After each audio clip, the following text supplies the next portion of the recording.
परम सत्कारयोग गुरु रूप गुरु खालसा साध संगत जीओ। वाहेगुरु जी का खालसा वाहेगुरु जी की फतेह। आप जी बड़े भागां वाले हो ਜਿਹੜੇ ਇੰਨੀ ਠੰਡ ਦੇ ਵਿੱਚ ਵੀ ਸਤਿਗੁਰੂ ਦੇ ਚਰਨਾਂ ਦੀ ਪ੍ਰੀਤ ਨੂੰ ਮੰਨਣ ਵਾਸਤੇ ਗੁਰੂ ਦਰਬਾਰ ਵਿੱਚ ਹਾਜ਼ਰੀ ਭਰ ਰਹੇ ਹੋ। ਸਾਧ ਸੰਗਤ ਜੀ, ਇਹ ਕਹਿਣ ਸੁਣਨ ਦੀਆਂ ਗੱਲਾਂ ਨਹੀਂ, ਇਹ ਵਾਕਈ 100% ਗੱਲ ਸੱਚੀ ਹੈ। ਗੁਰੂ ਦੀ ਕਿਰਪਾ ਤੋਂ ਬਗੈਰ ਸਾਧ ਸੰਗਤ ਨਹੀਂ ਮਿਲਦੀ, ਚਾਹੇ ਘਰ ਦੇ ਕੋਲ ਹੋਵੇ, ਪਰ ਬੰਦਾ ਹਾਜ਼ਰੀ ਉਹ ਭਰਦਾ ਜਿਹਦੇ ਉੱਤੇ ਗੁਰੂ ਨਾਨਕ ਪਾਤਸ਼ਾਹ ਦੀ ਧੰਨ ਸ਼੍ਰੀ ਗੁਰੂ ਗ੍ਰੰਥ ਸਾਹਿਬ ਮਹਾਰਾਜ ਦੀ ਅਪਾਰ ਕਿਰਪਾ ਹੋਵੇ। ਗਰੀਬ ਨਵਾਜ਼ ਨੇ ਸਾਨੂੰ ਆਪਣੀ ਨਿੱਘੀ ਮਿੱਠੀ ਗੋਦ ਦੇ ਵਿੱਚ ਬੈਠਣ ਦਾ ਸੁਭਾਗ ਬਖਸ਼ਿਸ਼ ਕੀਤਾ ਹੈ। ਸ਼ੁਕਰਾਨਾ ਹੈ ਗਰੀਬ ਨਵਾਜ਼ ਸਤਿਗੁਰੂ ਦਾ।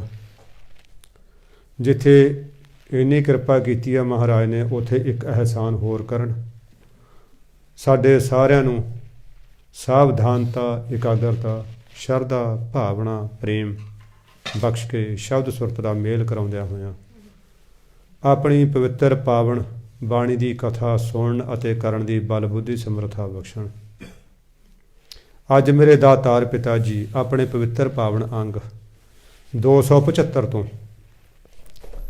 10ਵੀਂ ਅਸ਼ਟਪਦੀ ਸ਼ਲੋਕ ਸਮੇਤ ਵਿਚਕਾਰ ਜੇ 9ਵੀਂ ਅਸ਼ਟਪਦੀ ਪੂਰੀ ਹੋ ਗਈ ਸੀ, 10ਵੀਂ ਅੱਜ ਸ਼ੁਰੂ ਹੋਣੀ ਹੈ। ਮਹਾਰਾਜ ਜੀ ਕਿਰਪਾ ਕਰਨ, ਆਪਣੀ ਪਵਿੱਤਰ ਪਾਵਨ ਬਾਣੀ ਦੀ ਸਿਫਤ ਸਲਾਹ ਕਥਾ ਵਾਰਤਾ ਆਪ ਸਿਰ ਤੇ ਮਿਹਰ ਭਰੇ ਹੱਥ ਰੱਖ ਕੇ ਕਰਵਾ ਲੈਣ। ਗੁਰੂ ਗਰੀਬ ਨਵਾਜ਼ ਧੰਨ ਸ਼੍ਰੀ ਗੁਰੂ ਅਰਜਨ ਦੇਵ ਮਹਾਰਾਜ ਬ੍ਰਹਮ ਗਿਆਨੀਆਂ ਦੇ ਬ੍ਰਹਮ ਗਿਆਨੀ, ਭਾਰਤ ਵਰਸ਼ ਦੇ ਪਹਿਲੇ ਸ਼ਹੀਦ, ਸ਼ਹੀਦਾਂ ਦੇ ਸਰਤਾਜ, ਅਡੋਲਤਾ ਦੇ ਮਹਾਂ ਸਮੇਰ, ਨਿਮਰਤਾ ਦੇ ਮਹਾਂ ਸਾਗਰ, ਸੇਵਾ ਦੇ ਪੁੰਜ, ਮਠਿਆਸ ਦੇ ਗੰਜ, ਨਾਮ ਬਾਣੀ ਕੇ ਬੋਹਿਤ ਤੈਂ ਜਨਮਤ ਗੁਰਮਤ ਬ੍ਰਹਮ ਪਛਾਣਿਓ ਦੀ ਅਵਸਥਾ ਦਾ ਮਹਾਂ ਲੁਤਫ ਉਠਾਉਣ ਵਾਲੇ ਸੋਢੀਆਂ ਦੀ ਕੁੜ ਦੇ ਰੌਸ਼ਨ ਚਿਰਾਗ ਸ਼੍ਰੀ ਗੁਰੂ ਅਰਜਨ ਦੇਵ ਮਹਾਰਾਜ ਆਪਣੀ ਮਹਾਂ ਮੁਬਾਰਕ ਪਰਮ ਪਾਵਨ ਅਤੀ ਸੱਚੀ ਸੁੱਚੀ ਮਹਾ ਮਿੱਠੜੀ ਰਸਨਾ ਦੁਆਰਾ ਫਰਮਾ ਰਹੇ ਨੇ। ਸ਼ਲੋਕ ਉਸਤਤ ਕਰੈ ਅਨੇਕ ਜਨ ਅੰਤ ਨਾ ਪਾਰਾਵਾਰ, ਨਾਨਕ ਰਚਨਾ ਪ੍ਰਭ ਰਚੀ ਬਹੁ ਬਿਧ ਅਨੇਕ ਪ੍ਰਕਾਰ। ਸਾਧ ਸੰਗਤ ਜੀ, ਸ਼ਲੋਕ ਹੈ ਜਿਵੇਂ ਬਾਬਾ ਜੀ ਨੇ ਆਪਾਂ ਨੂੰ ਦੱਸਿਆ ਕਿ ਸ਼ਲੋਕ ਦੇ ਵਿੱਚ ਇੱਕ ਵਿਚਾਰ ਦਿੱਤਾ ਹੁੰਦਾ, ਇੱਕ ਖਿਆਲ ਹੁੰਦਾ, ਉਸ ਦਾ ਵਿਸਥਾਰ ਪੂਰੀ ਅਸ਼ਟਪਦੀ ਦੇ ਵਿੱਚ ਸਤਿਗੁਰੂ ਕਰਦੇ ਨੇ। ਹੁਣ ਇਸ ਸ਼ਲੋਕ ਦੇ ਵਿੱਚ ਖਿਆਲ ਦਿੱਤਾ ਸਤਿਗੁਰੂ ਨੇ ਕਿ ਪਰਮਾਤਮਾ ਦੀ ਉਸਤਤ ਉਹਦੇ ਅਨੇਕਾਂ ਸੇਵਕ ਕਰਦੇ ਨੇ। ਜਨ ਮਨੇ ਸੇਵਕ, ਜੇ ਇਹ ਫਾਰਸੀ ਦਾ ਸ਼ਬਦ ਹੋਵੇ ਜਨ, ਜੱਜਰੇ ਪੈਰ 'ਚ ਬਿੰਦੀ ਨਾਲ ਹੋਵੇ ਤਾਂ ਇਹਦਾ ਮਤਲਬ ਬਣ ਜਾਂਦਾ ਔਰਤ। ਹੁਣ ਜਨ ਅਤੇ ਜਨ ਦਾ ਜਿਹੜਾ ਉਚਾਰਨ ਹੈ ਉਹਦਾ ਧਿਆਨ ਰੱਖਣਾ। ਜਨ ਔਰਤ ਹੁੰਦੀ ਹੈ, ਫਾਰਸੀ ਦਾ ਸ਼ਬਦ ਹੈ। ਜਨ ਸੰਸਕ੍ਰਿਤ ਦਾ ਸ਼ਬਦ ਹੈ, ਇਹਦਾ ਮਤਲਬ ਹੁੰਦਾ ਸੇਵਕ, ਦਾਸ। ਅਨੇਕਾਂ ਹੀ ਉਹਦੇ ਦਾਸ ਪਰਮਾਤਮਾ ਦੀ ਸਿਫਤ ਸਲਾਹ ਕਰਦੇ ਨੇ। ਅੰਤ ਨਾ ਪਾਰਾਵਾਰ, ਪਰ ਸਾਧ ਸੰਗਤ ਜੀ ਉਹਦੀ ਸਿਫਤ ਦਾ ਕੋਈ ਅੰਤ ਨਹੀਂ, ਕੋਈ ਉਰਲਾ ਪਰਲਾ ਬੰਨਾ ਨਹੀਂ। ਕਿਉਂਕਿ ਮਹਾਰਾਜ ਆਪ ਫਰਮਾਉਂਦੇ ਨੇ, ਤੇਰੇ ਕਾਵਣ ਕਾਵਣ ਗੁਣ ਕਹਿ ਕਹਿ ਗਾਵਾਂ, ਤੂੰ ਸਾਹਿਬ ਗੁਣੀ ਨਿਧਾਨਾ, ਤੁਮਰੀ ਮਹਿਮਾ ਬਰ ਨਾ ਸਾਕੋਂ, ਤੂੰ ਠਾਕਰ ਊਚ ਭਗਵਾਨਾ। ਉਸਤਤ ਕਰਨ ਵਾਸਤੇ ਸਤਿਗੁਰੂ ਨੇ ਇਹ ਬੇਨਤੀ ਕੀਤੀ ਆ ਅਕਾਲ ਪੁਰਖ ਦੇ ਅੱਗੇ ਕਿ ਮਹਾਰਾਜ ਤੂੰ ਮੈਨੂੰ ਲੱਖਾਂ ਜੀਵਾਂ ਦੇ, ਮੇਰੇ ਰੋਮ ਰੋਮ ਦੇ ਵਿੱਚ ਜੀਵਾਂ ਲਾ ਦੇ, ਤਾਂ ਕਿ ਤੇਰੀ ਵਡਿਆਈ ਮੈਂ ਫਿਰ ਵੀ ਕੰਪਲੀਟ ਨਹੀਂ ਕਹਿ ਸਕਦਾ, ਫਿਰ ਵੀ ਸੰਪੂਰਨ ਤੌਰ 'ਤੇ ਨਹੀਂ ਕਹਿ ਸਕਦਾ, ਕਿਉਂਕਿ ਪਰਮਾਤਮਾ ਬੇਅੰਤ ਹੈ, ਉਹਦੀ ਵਡਿਆਈ ਬੇਅੰਤ ਹੈ, ਉਹਦੀ ਰਚਨਾ ਵੀ ਬੇਅੰਤ ਹੈ। ਅਨੇਕਾਂ ਜਨ ਕਰਦੇ ਨੇ ਸਿਫਤ ਸਲਾਹ, ਉਸਤਤ ਕਰਦੇ ਨੇ, ਪਰ ਫਿਰ ਵੀ ਉਹਦਾ ਅੰਤ ਬੰਨਾ, ਉਰਲਾ ਪਰਲਾ ਬੰਨਾ ਕੋਈ ਨਹੀਂ ਹੈ। ਨਾਨਕ ਰਚਨਾ ਪ੍ਰਭ ਰਚੀ ਬਹੁ ਬਿਧ ਅਨੇਕ ਪ੍ਰਕਾਰ। ਹੇ ਨਾਨਕ, ਉਸ ਪਰਮਾਤਮਾ ਨੇ ਇਹ ਸ੍ਰਿਸ਼ਟੀ ਦਿਸਦੀ ਅਣਦਿਸਦੀ, ਸੂਖਮ ਸਥੂਲ ਸ੍ਰਿਸ਼ਟੀ ਬੇਅੰਤ ਤਰੀਕੇ ਨਾਲ ਰਚੀ ਹੈ। ਕੋਈ ਇੱਕ ਤਰੀਕਾ ਨਹੀਂ, ਬੇਅੰਤ ਤਰੀਕੇ ਨਾਲ ਰਚੀ ਹੈ। ਅਨੇਕਾਂ ਪ੍ਰਕਾਰ ਦੀ ਰਚੀ ਹੈ। ਕਹਿਣ ਨੂੰ ਸਾਡੇ ਸ਼ਾਸਤਰਕਾਰਾਂ ਨੇ ਕਿਹਾ ਕਿ 84 ਲੱਖ ਜੋਨ ਹੁੰਦੀ ਹੈ। 84 ਲੱਖ ਸਾਧ ਸੰਗਤ ਜੀ ਕੋਈ ਐਗਜ਼ੈਕਟ ਗਿਣਤੀ ਨਹੀਂ ਹੈ, ਕੋਈ ਸਹੀ ਗਿਣਤੀ ਨਹੀਂ ਹੈ। 84 ਲੱਖ ਦਾ ਮਤਲਬ ਜਿਵੇਂ ਆਪਾਂ ਕਈ ਵਾਰੀ ਲੜਦੇ ਝਗੜਦੇ ਕਹਿ ਦਿੰਦੇ ਚੱਲ ਓਏ ਤੇਰੇ ਵਰਗੇ 3300 ਦੇਖੇ ਨੇ। ਇਹਦਾ ਮਤਲਬ ਇਹ ਨਹੀਂ ਕਿ ਅਸੀਂ 3301ਵਾਂ ਨਹੀਂ ਦੇਖਿਆ, ਜਾਂ ਮਤਲਬ 3299 ਨਹੀਂ ਦੇਖੇ। 3300 ਦਾ ਮਤਲਬ ਹੁੰਦਾ ਬਹੁਤ ਸਾਰੇ। 84 ਲੱਖ ਜੋਨ ਦਾ ਮਤਲਬ ਕੀ ਹੁੰਦਾ? ਬਹੁਤ ਸਾਰੀਆਂ ਜੋਨਾਂ। ਭਾਵ ਇਹ ਨਹੀਂ ਕਿ ਪੂਰੀ ਉਹਦੀ ਜਿਹੜੀ ਹੈ ਸਹੀ ਗਿਣਤੀ ਹੈ, ਮੁਕੰਮਲ ਗਿਣਤੀ ਹੈ। ਮੁਕੰਮਲ ਗਿਣਤੀ ਨਹੀਂ ਹੈ। ਹੇ ਨਾਨਕ, ਪਰਮਾਤਮਾ ਨੇ ਰਚਨਾ ਰਚੀ ਹੈ ਬਹੁਤ ਵਿਧ ਅਨੇਕ ਪ੍ਰਕਾਰ। ਸਾਧ ਸੰਗਤ ਜੀ, ਕਿੰਨੀਆਂ ਜੂਨਾਂ ਦੇ ਬਾਰੇ ਤਾਂ ਸਾਨੂੰ ਗਿਆਨ ਹੀ ਨਹੀਂ ਹੈਗਾ ਕਿ ਇਹ ਵੀ ਕੋਈ ਜੂਨ ਹੁੰਦੀ ਆ। ਸਾਨੂੰ ਤਾਂ ਮੋਟੀਆਂ ਮੋਟੀਆਂ ਜੂਨਾਂ ਬਾਰੇ ਪਤਾ ਹੈ। ਅੱਜ ਸਾਨੂੰ ਤਾਂ ਦਰਖਤਾਂ ਦੀ ਗਿਣਤੀ ਬਾਰੇ ਨਹੀਂ ਪਤਾ। ਸਾਨੂੰ ਤਾਂ 5 7 10 ਬਾਰੇ ਪਤਾ ਹੋਊਗਾ, ਕੋਈ ਆ ਟਾਹਲੀ ਆ, ਆ ਨਿੰਮ ਹੈ ਜੀ, ਆ ਤੂਤ ਹੈ ਜੀ। ਸਾਨੂੰ ਤਾਂ ਪੂਰੀ ਬਨਸਪਤੀ ਦੇ ਨਾਮ ਨਹੀਂ ਪਤਾ ਹੈਗਾ। ਅੱਜ ਤਾਂ ਕੋਈ ਆ ਜਿਹੜਾ ਛੋਟਾ ਪੰਛੀ ਹੁੰਦਾ ਉਹਨੂੰ ਹਰੇਕ ਨੂੰ ਚਿੜੀ ਕਹਿ ਦਿੰਦੇ ਆ। ਕਿ ਚਿੜੀਆਂ ਦੀਆਂ ਹੀ ਕਿੰਨੀਆਂ ਗਿਣਤੀਆਂ ਨੇ। ਜੇ ਚਿੜੀਆਂ ਦਾ ਨਾ ਆਪਾਂ ਕਲਾਸੀਫਿਕੇਸ਼ਨ ਕਰੀਏ, ਉਹਨਾਂ ਦੀ ਜਾਤੀ ਪ੍ਰਜਾਤੀਆਂ ਬਾਰੇ ਆਪਾਂ ਵਿਚਾਰ ਕਰੀਏ, ਚਿੜੀਆਂ ਦੀਆਂ ਹੀ ਸੈਂਕੜੇ ਗਿਣਤੀਆਂ ਨੇ, ਸੱਪਾਂ ਦੀਆਂ ਹਜ਼ਾਰਾਂ ਕੋਲਾਂ ਨੇ। ਸਾਧ ਸੰਗਤ ਜੀ, ਇਸ ਦਾ ਸਤਿਗੁਰੂ ਕਹਿੰਦੇ ਨੇ ਪਤਾ ਨਹੀਂ ਬਹੁਤ ਵਿਧੀਆਂ ਨਾਲ ਬਹੁਤ ਪ੍ਰਕਾਰ ਦੀ ਰਚਨਾ ਪਰਮਾਤਮਾ ਨੇ ਰਚੀ ਹੈ। ਅੱਗੇ ਹੁਣ ਇਹਦਾ ਵਿਸਥਾਰ ਦਿੰਦੇ ਨੇ ਸਤਿਗੁਰੂ ਅਸ਼ਟਪਦੀ ਦੇ ਰਾਹੀਂ। ਇਹਨੂੰ ਪੜ੍ਹਨਾ ਅਸ਼ਟਪਦੀ, ਪਹਿਲਾਂ ਪੜ੍ਹਨਾ ਸ਼ਲੋਕ, ਫਿਰ ਪੜ੍ਹਨਾ ਅਸ਼ਟਪਦੀ। ਅਸ਼ਟਪਦੀ ਨਹੀਂ, ਸ਼ਲੋਕ ਵੀ ਨਹੀਂ, ਸ਼ਲੋਕ ਤੇ ਅਸ਼ਟ। ਅਸ਼ਟ ਮਨ ਹੁੰਦਾ 8, ਪਦੀ ਮਨ ਪਦ, 8 ਪਦਿਆਂ ਵਾਲੀ ਰਚਨਾ।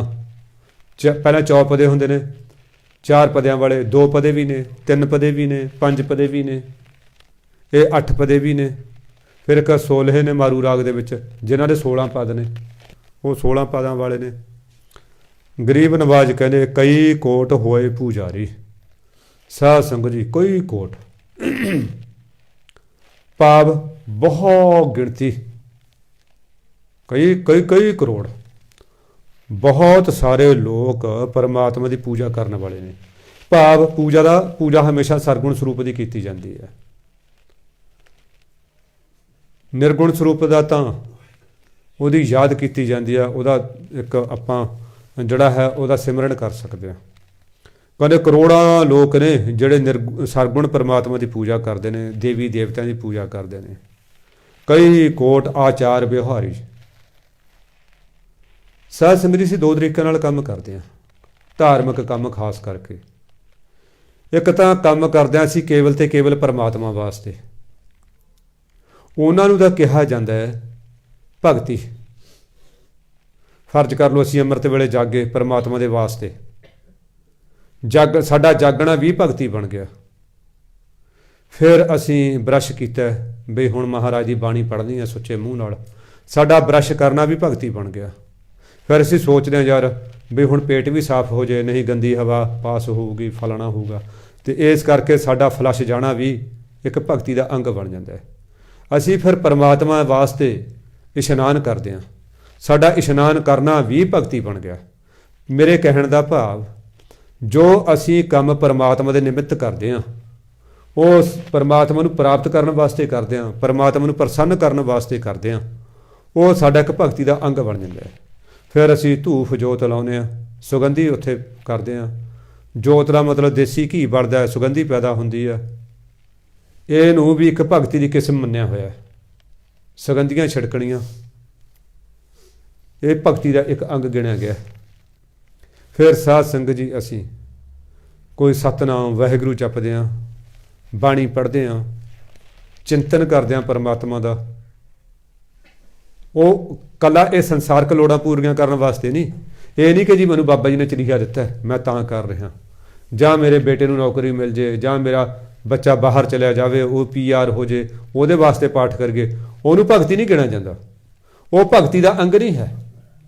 ਉਹ ਚਾਹੇ ਅਸੀਂ ਅੱਧੀ ਰਾਤ ਉੱਠੀਏ, ਕੇਵਲ ਤੇ ਕੇਵਲ ਪਰਮਾਤਮਾ ਦੇ ਪਿਆਰ ਦੇ ਵਿੱਚ ਆ ਕੇ, ਪਰਮਾਤਮਾ ਨੂੰ ਪ੍ਰਸੰਨ ਕਰਕੇ, ਖੁਸ਼ ਕਰਕੇ, ਉਸ ਨੂੰ ਪ੍ਰਾਪਤ ਕਰਨ ਦੀ ਹਰ ਕਿਰਿਆ ਨੂੰ ਭਗਤੀ ਕਹਿੰਦੇ ਨੇ। ਸੰਸਾਰਕ ਕਾਰਜਾਂ ਵਾਸਤੇ ਕੀਤੇ ਗਏ ਪਾਠ, ਸੰਸਾਰਕ ਕਾਰਜਾਂ ਵਾਸਤੇ ਕੀਤੇ ਗਏ ਚਲੀਹੇ, ਉਹ ਭਗਤੀ ਦੀ ਪਰਿਭਾਸ਼ਾ ਦੇ ਖਰੇ ਨਹੀਂ ਉਤਰਦੇ। ਹੁਣ ਮਹਾਰਾਜ ਕਹਿੰਦੇ ਕਈ ਕੋਟ ਆਚਾਰ ਵਿਹਾਰੀ। ਆਚਾਰ ਭਾਵ ਆਚਾਰਨ ਤੋਂ ਭਾਵ ਹੈ, ਭਾਵ ਜੋ ਅਸੀਂ ਕੰਮ ਪ੍ਰੈਕਟੀਕਲ ਤੌਰ ਤੇ ਕਰਦੇ ਹਾਂ, ਜਿਸ ਨੂੰ ਅਸੀਂ ਆਪਣੇ ਪ੍ਰਯੋਗ ਦੇ, ਜਿਹੜੇ ਕੰਮ ਨੂੰ ਅਸੀਂ ਆਪਣੇ ਪ੍ਰਯੋਗ ਦੇ ਵਿੱਚ ਲਿਆਉਂਦੇ ਹਾਂ, ਆਪਣੇ ਅਮਲ ਦੇ ਵਿੱਚ ਲਿਆਉਂਦੇ ਹਾਂ। ਕਿਉਂਕਿ ਇੱਕ ਸ਼ਾਇਰ ਵੀ ਹੈ, ਸ਼ਾਇਰ ਡਾਕਟਰ ਮੁਹੰਮਦ ਇਕਬਾਲ ਦਾ, ਉਹ ਕਹਿੰਦੇ ਨੇ ਅਮਲ ਸੇ ਬਣਤੀ ਹੈ ਜ਼ਿੰਦਗੀ, ਜੰਨਤ ਵੀ ਔਰ ਜਹੰਨਤ ਵੀ। ਸਾਡੇ ਅਮਲਾਂ ਤੋਂ ਹੀ ਸਾਨੂੰ ਸਵਰਗ ਪ੍ਰਾਪਤ ਹੋਣਾ, ਸਾਡੇ ਅਮਲਾਂ ਦੇ ਦੇਖ ਕੇ ਸਾਨੂੰ ਨਰਕ ਦੀ ਪ੍ਰਾਪਤੀ ਹੋਣੀ ਹੈ। ਜੰਨਤ ਸਵਰਗ ਨੂੰ ਕਹਿੰਦੇ ਨੇ, ਜਹੰਨਤ ਨਰਕ ਨੂੰ ਕਹਿੰਦੇ ਨੇ। ਹੁਣ ਮੇਰੇ ਸਤਿਗੁਰੂ ਕਹਿੰਦੇ ਕਈ ਬੰਦੇ ਕੇਵਲ ਤੇ ਕੇਵਲ ਸਦਾਚਾਰ ਦੇ ਤੌਰ ਤੇ ਸ਼ੁਭ ਕੰਮ ਕਰਦੇ ਨੇ, ਆਚਾਰ ਵਿਹਾਰੀ। ਉਹ ਭਗਤੀ 'ਚ ਨਹੀਂ ਆਉਂਦੇ, ਉਹ ਵਿਹਾਰ 'ਚ ਆਉਂਦੇ ਨੇ। ਮੈਂ ਤੁਹਾਨੂੰ ਮਿੱਠਾ ਬੋਲਦਾ, ਜਾਂ ਤਾਂ ਤੁਹਾਨੂੰ ਡਰਦਾ ਮਿੱਠਾ ਬੋਲਦਾ ਵੀ ਯਾਰ ਲੜ ਨਾ ਪਵੇ ਬੰਦਾ, ਮੇਰੇ ਥੱਪੜ ਨਾ ਧਰ ਦੇ ਦੋ ਚਾਰ, ਜਾਂ ਮੈਂ ਸਮਾਜ ਦੀ ਮਰਿਆਦਾ ਨੂੰ ਮੁੱਖ ਰੱਖ ਕੇ ਤੁਹਾਨੂੰ ਮਿੱਠਾ ਬੋਲਦਾ। ਇਹਨੂੰ ਕਹਿੰਦੇ ਆਚਾਰ ਵਿਹਾਰ। ਇੱਕ ਮੈਂ ਤੁਹਾਨੂੰ ਪਰਮਾਤਮਾ ਦੀ ਜੋਤ ਜਾਣ ਕੇ, ਇੱਕ ਗੁਰੂ ਦਾ ਸਿੱਖ ਜਾਣ ਕੇ ਮਿੱਠਾ ਬੋਲਦਾ, ਉਹ ਮੇਰੀ ਧਾਰਮਿਕ ਕੰਮ ਦੇ ਵਿੱਚ ਸ਼ਾਮਿਲ ਹੋ ਗਿਆ, ਉਹ ਮੇਰੇ ਧਾਰਮਿਕ ਕੰਮ ਦੇ ਵਿੱਚ ਸ਼ਾਮਿਲ ਹੈ। ਉਹ ਇੱਕ ਭਗਤੀ ਦਾ ਅੰਗ ਬਣ ਗਿਆ। ਉਹਨੂੰ ਕਹਿੰਦੇ ਮਿੱਠ ਤੇ ਨੀਵੀਂ ਨਾਨਕਾ, ਗੁਣ ਚੰਗਿਆਈਆਂ ਤਤ। ਫਿਰ ਨੀਵੇਂ ਤੋਂ ਨੀਵੇਂ ਬੰਦੇ ਨੂੰ, ਸਮਾਜ ਦੇ ਛੋਟੇ ਤੋਂ ਛੋਟੇ ਬੰਦੇ ਨੂੰ ਪਰਮਾਤਮਾ ਦਾ ਰੂਪ ਜਾਣ ਕੇ ਆਪਾਂ ਮਿੱਠਾ ਬੋਲੀਏ, ਉਸ ਦਾ ਸਤਿਕਾਰ ਕਰੀਏ, ਅਦਬ ਕਰੀਏ, ਉਹ ਇੱਕ ਭਗਤੀ ਦਾ ਅੰਗ ਬਣਦਾ। ਫਿਰ ਜੇ ਆਪਾਂ ਉੱਦਾਂ ਸਮਾਜਿਕ ਰੂਲਾਂ ਨੂੰ, ਸੰਵਿਧਾਨ ਦੇ ਕਾਨੂੰਨਾਂ ਨੂੰ ਮੁੱਖ ਰੱਖ ਕੇ ਬੋਲਦੇ ਹਾਂ, ਅੰਦਰੋਂ ਨਫ਼ਰਤ ਹੋਵੇ, ਉਹ ਤਾਂ ਹਾਂਜੀ ਜਨਾਬ ਜੀ ਕੀ ਹਾਲ ਹੈ, ਹਾਂਜੀ ਸ਼੍ਰੀਮਾਨ ਜੀ ਕੀ ਹਾਲ ਹੈ, ਉਹ ਭਗਤੀ ਦਾ ਅੰਗ ਨਹੀਂ ਹੁੰਦਾ। ਉਹ ਤਾਂ ਸਾਡੀ ਦਫ਼ਤਰੀ ਲੈਂਗੁਏਜ ਹੈ, ਉਹ ਤਾਂ ਸਾਡੀ ਦਫ਼ਤਰੀ ਭਾਸ਼ਾ। ਮੇਰੇ ਦਾਤਾਰ ਪਿਤਾ ਜੀ ਕਹਿੰਦੇ ਬਹੁਤ ਸਾਰੇ ਲੋਕ ਸਦਾਚਾਰੀ ਬਿਹਾਰੀ ਨੇ, ਕਈ ਕੋਟ ਭਏ ਤੀਰਥ ਵਾਸੀ। ਸਾਧ ਸੰਗਤ ਜੀ ਪਹਿਲਾਂ ਕਿ ਖਿਆਲ ਕੀਤਾ ਜਾਂਦਾ ਸੀ ਤੀਰਥਾਂ 'ਤੇ ਵਸਣ ਵਾਲੇ ਬੰਦੇ ਸਵਰਗਾਂ ਨੂੰ ਜਾਂਦੇ ਨੇ, ਉਹਨਾਂ ਨੂੰ ਇੰਦਰਾਸਣ ਦੀ ਜਿਹੜੀ ਹੈ ਪ੍ਰਾਪਤੀ ਹੁੰਦੀ ਆ। ਇਸ ਚਾਹ ਨੂੰ ਰੱਖ ਕੇ, ਇਸ ਇੱਛਾ ਨੂੰ ਰੱਖ ਕੇ ਆਪਣਾ ਘਰ-ਬਾਰ ਤਿਆਗ ਕੇ ਦਰਿਆਵਾਂ ਦੇ ਕੰਢਿਆਂ ਦੇ ਉੱਤੇ ਜਾ ਵਸਦੇ ਸੀ, ਉਹ ਤੀਰਥਾਂ 'ਤੇ ਜਾ ਵਸਦੇ ਸੀ। ਮਹਾਰਾਜ ਜੀ ਕਹਿੰਦੇ ਕਰੋੜਾਂ ਲੋਕ ਨੇ ਤੀਰਥਾਂ ਦੇ ਵਾਸੀ ਬਣ ਕੇ, ਕਈ ਕੋਟ ਬਨ ਭਰਮੈ ਉਦਾਸੀ। ਕਈ ਕਰੋੜਾਂ ਲੋਕ ਘਰ-ਬਾਰ ਤੋਂ ਉਪਰਾਮ ਹੋ ਕੇ ਜੰਗਲਾਂ ਦੇ ਵਿੱਚ ਭਰਮ ਕਰ ਰਹੇ ਨੇ, ਭਰਮਣ ਕਰ ਰਹੇ ਨੇ। ਉਹਨਾਂ ਨੂੰ ਲੱਗਦਾ ਕਿ ਇਹ ਸੰਸਾਰ ਤਾਂ ਝੂਠਾ ਹੈ, ਇਹ ਲੋਕ ਤਾਂ ਬੇਈਮਾਨ ਨੇ, ਲੋਕ ਤਾਂ ਸਾੜੇ ਦੇ ਫੂਕੇ ਹੋਏ ਨੇ। ਆਪਾਂ ਜੰਗਲਾਂ ਦੇ ਵਿੱਚ ਜਾ ਕੇ ਬਨਸਪਤੀ ਦੇ ਵਿੱਚੋਂ, ਪਹਾੜਾਂ ਦੀਆਂ ਕੰਦਰਾਂ ਦੇ ਵਿੱਚੋਂ ਪਰਮਾਤਮਾ ਦੇ ਦਿਦਾਰੇ ਕਰਨੇ ਨੇ। ਉਹ ਇਸ ਵਿਚਾਰਧਾਰਾ ਨੂੰ ਰੱਖ ਕੇ ਘਰ-ਬਾਰ ਤਿਆਗ ਦਿੰਦੇ ਨੇ। ਇਹ ਤਾਂ ਜੀ ਮੋਹ ਮਮਤ ਹੈ। ਸਾਡੇ ਆ ਚੁੰਗੀ 'ਤੇ ਇੱਕ ਦੁਕਾਨਦਾਰ ਸੀ, ਹਾਰਡਵੇਅਰ ਦੀ ਦੁਕਾਨ ਸੀ। ਉਹ ਕੁਦਰਤੀ ਮੈਂ ਪਿੱਛੇ ਗਿਆ ਅਤੇ ਮੈਂ ਉਹਦੇ ਬੇਟੇ ਨੂੰ ਪੁੱਛਿਆ, ਮੈਂ ਤੇਰੇ ਡੈਡੀ ਨੇ ਦੇਖੇ। ਕਹਿੰਦਾ ਅੰਕਲ ਤੁਹਾਨੂੰ ਨਹੀਂ ਪਤਾ? ਮੈਂ ਕਿਹਾ ਨਾ। ਕਹਿੰਦਾ ਤਾਂ ਸਾਧ ਬਣ ਗਏ। ਮੈਂ ਕਦੋਂ ਤੋਂ? ਕਹਿੰਦਾ ਉਹ ਤਾਂ 3-4 ਸਾਲ ਹੋ ਗਏ। ਮੈਂ ਯਾਰ ਅੱਛਾ, ਕਿੱਥੇ ਨੇ? ਕਹਿੰਦਾ ਪਹਿਲਾਂ ਤਾਂ ਪਤਾ ਨਹੀਂ ਕਿੱਥੇ ਸੀ, ਅੱਜ ਕੱਲ੍ਹ ਰਿਸ਼ੀਕੇਸ਼ ਨੇ। ਮੈਂ ਅੱਛਾ। ਕਹਿੰਦਾ ਹਾਂ ਰਿਸ਼ੀਕੇਸ਼ ਨੇ, ਉੱਥੇ ਕਹਿੰਦਾ ਉਹ ਰਹਿੰਦੇ ਨੇ, ਤਾਂ ਸਾਧ ਬਣ ਗਏ। ਮੈਂ ਯਾਰ ਬੰਦਾ ਤਾਂ ਤੇਰਾ ਡੈਡੀ ਰੁੱਖਾ ਜਿਹਾ ਸੀ। ਕਹਿੰਦਾ ਹਾਂ ਰੁੱਖੇ ਤਾਂ ਕਹਿੰਦਾ ਹੁਣ ਵੀ ਨੇ, ਰੁੱਖਾ ਤਾਂ ਹੈਗਾ ਹੁਣ ਵੀ ਨੇ। ਕਹਿੰਦਾ ਰੁੱਖਾ ਮੈਂ ਵੀ ਹਾਂ, ਉਹ ਵੀ ਰੁੱਖੇ ਨੇ, ਉਹ ਸਾਧ ਬਣ ਗਏ। ਮੈਂ ਘਰੇ ਨਹੀਂ ਆਉਂਦੇ? ਕਹਿੰਦਾ ਨਾ, ਅਸੀਂ ਉਹ ਮਿਲ ਕੇ ਆਉਂਦੇ ਹਾਂ। ਇਹ ਵੀ ਰਿਵਾਜ ਸੀ ਪਰਿਵਾਰ ਦਾ ਕਿ ਜੀ ਇਹ ਜਿਹੜਾ ਮੋਹ ਮਮਤਾ ਹੈ ਧੀਆਂ ਪੁੱਤਰਾਂ ਦੀ, ਇਹਨਾਂ ਪਿੱਛੇ ਝੂਠ ਬੋਲਣਾ ਪੈਂਦਾ, ਬੇਈਮਾਨੀ ਕਰਨੀ ਪੈਂਦੀ ਹੈ। ਨਹੀਂ, ਸਾਧ ਸੰਗਤ ਸਾਨੂੰ ਗੁਰੂ ਗੋਬਿੰਦ ਸਿੰਘ ਮਹਾਰਾਜ ਕੀ ਕਹਿੰਦੇ ਨੇ? ਕਹਿੰਦੇ ਰੇ ਮਨ ਐਸੋ ਕਰ ਸੰਨਿਆਸਾ, ਬਨਸੇ ਸਦਨ ਸਭਾ ਘਰ ਸਮਝੋ। ਕਹਿੰਦੇ ਇਸ ਤੁਸੀਂ ਘਰ ਨੂੰ ਹੀ, ਸਦਨ ਘਰ ਨੂੰ ਕਹਿੰਦੇ ਨੇ, ਇਸ ਨੂੰ ਤੁਸੀਂ ਜੰਗਲ ਸਮਝਣਾ। ਇਹ ਜਿਹੜੇ ਇਸ ਦੇ ਵਿੱਚ ਵਸਦੇ ਸਾਡੇ ਧੀ ਨੇ, ਪੁੱਤਰ ਨੇ, ਘਰ ਵਾਲੀ ਹੈ, ਬਾਪ ਹੈ, ਮਾਂ ਹੈ, ਇਹਨਾਂ ਨੂੰ ਇੱਕ ਆਪਣੇ ਨਾਲ ਦੇ ਯਾਤਰੀ ਸਮਝਣਾ, ਸਹਿ ਯਾਤਰੀ ਸਮਝਣਾ ਕਿ ਅਸੀਂ ਇਕੱਠੇ ਯਾਤਰਾ ਕਰ ਰਹੇ ਹਾਂ, ਪਤਾ ਨਹੀਂ ਕਿਹਦਾ ਸਟੇਸ਼ਨ ਪਹਿਲਾਂ ਆ ਜਾਣਾ। ਉਹਨਾਂ 'ਤੇ ਮੋਹ ਮਮਤਾ, ਉਹਨਾਂ ਪਿੱਛੇ ਝੂਠ ਨਹੀਂ ਬੋਲਣਾ, ਉਹਨਾਂ ਪਿੱਛੇ ਬੇਈਮਾਨੀ ਨਹੀਂ ਕਰਨੀ, ਉਹਨਾਂ ਪਿੱਛੇ ਹੇਰਾਫੇਰੀ ਨਹੀਂ ਕਰਨੀ। ਕਿਉਂਕਿ ਇੱਕ ਪੰਜਾਬੀ ਦੀ ਅਖਾਉਤ ਹੈ, ਉਹ ਕਹਿੰਦੇ ਨੇ ਖਾਵੇ ਪੁੱਤਾ ਖਾਵੇ ਧੀਆ, ਲੇਖਾ ਦੇਵੇ ਕੱਲਿਆ ਜੀਆ। ਲੇਖਾ ਹਮੇਸ਼ਾ ਇਕੱਲੇ ਜੀ ਨੂੰ ਦੇਣਾ ਪੈਂਦਾ। ਪਾਪ ਧੀਆਂ ਪੁੱਤਰਾਂ ਵਾਸਤੇ ਬੰਦਾ ਕਰਦਾ, ਆਪਣੇ ਪਰਿਵਾਰ ਦੇ ਮੋਹ ਮਮਤਾ ਚਾਹ ਕੇ ਕਰਦਾ। ਇਹ ਕੋਈ ਸਾਨੂੰ ਇਹ ਨਹੀਂ ਕਿ ਅਸੀਂ ਮਤਲਬ ਉਹ ਮੋਹ ਮਮਤਾ ਚਾਹ ਕੇ ਪਾਪ ਕਰੀਏ।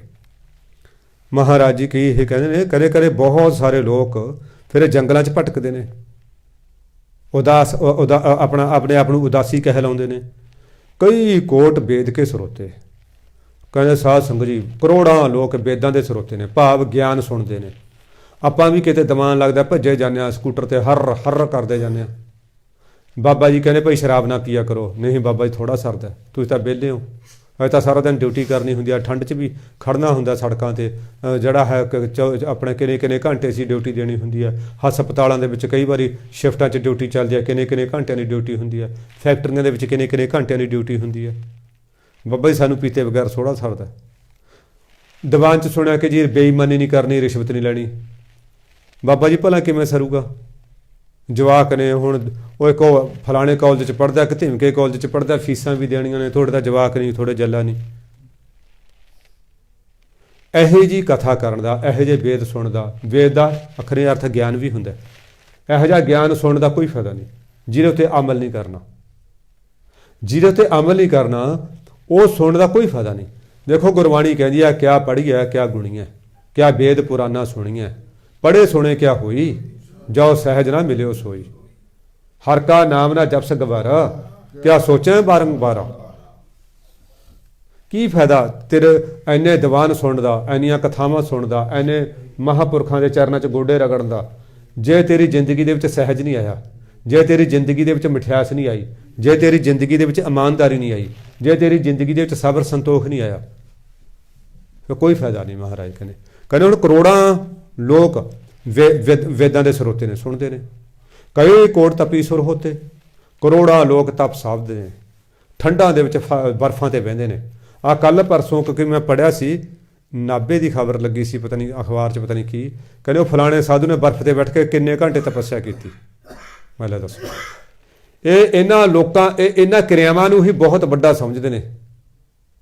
ਸਾਧ ਸੰਗਤ ਜੀ ਇੱਕ ਆਯੁਰਵੈਦਿਕ ਦੀ ਦਵਾਈ ਆ ਸ਼੍ਰਿੰਗ ਭਸਮ, ਜੇ ਉਸ ਨੂੰ ਕਿਤੇ ਸ਼ਹਿਦ ਨਾਲ ਲੈ ਕੇ ਚੱਟ ਲਿਆ ਜਾਵੇ ਨਾ ਕਾਫੀ ਮਾਤਰਾ 'ਚ, ਤੁਹਾਨੂੰ ਬਰਫ 'ਤੇ ਬੈਠਣਾ ਹੀ ਪਊਗਾ, ਨਹੀਂ ਤਾਂ ਤੁਹਾਡੇ ਸਰੀਰ ਦੇ ਉੱਤੇ ਵਿਆਹੀਆਂ ਫੜ ਜਾਣਗੀਆਂ।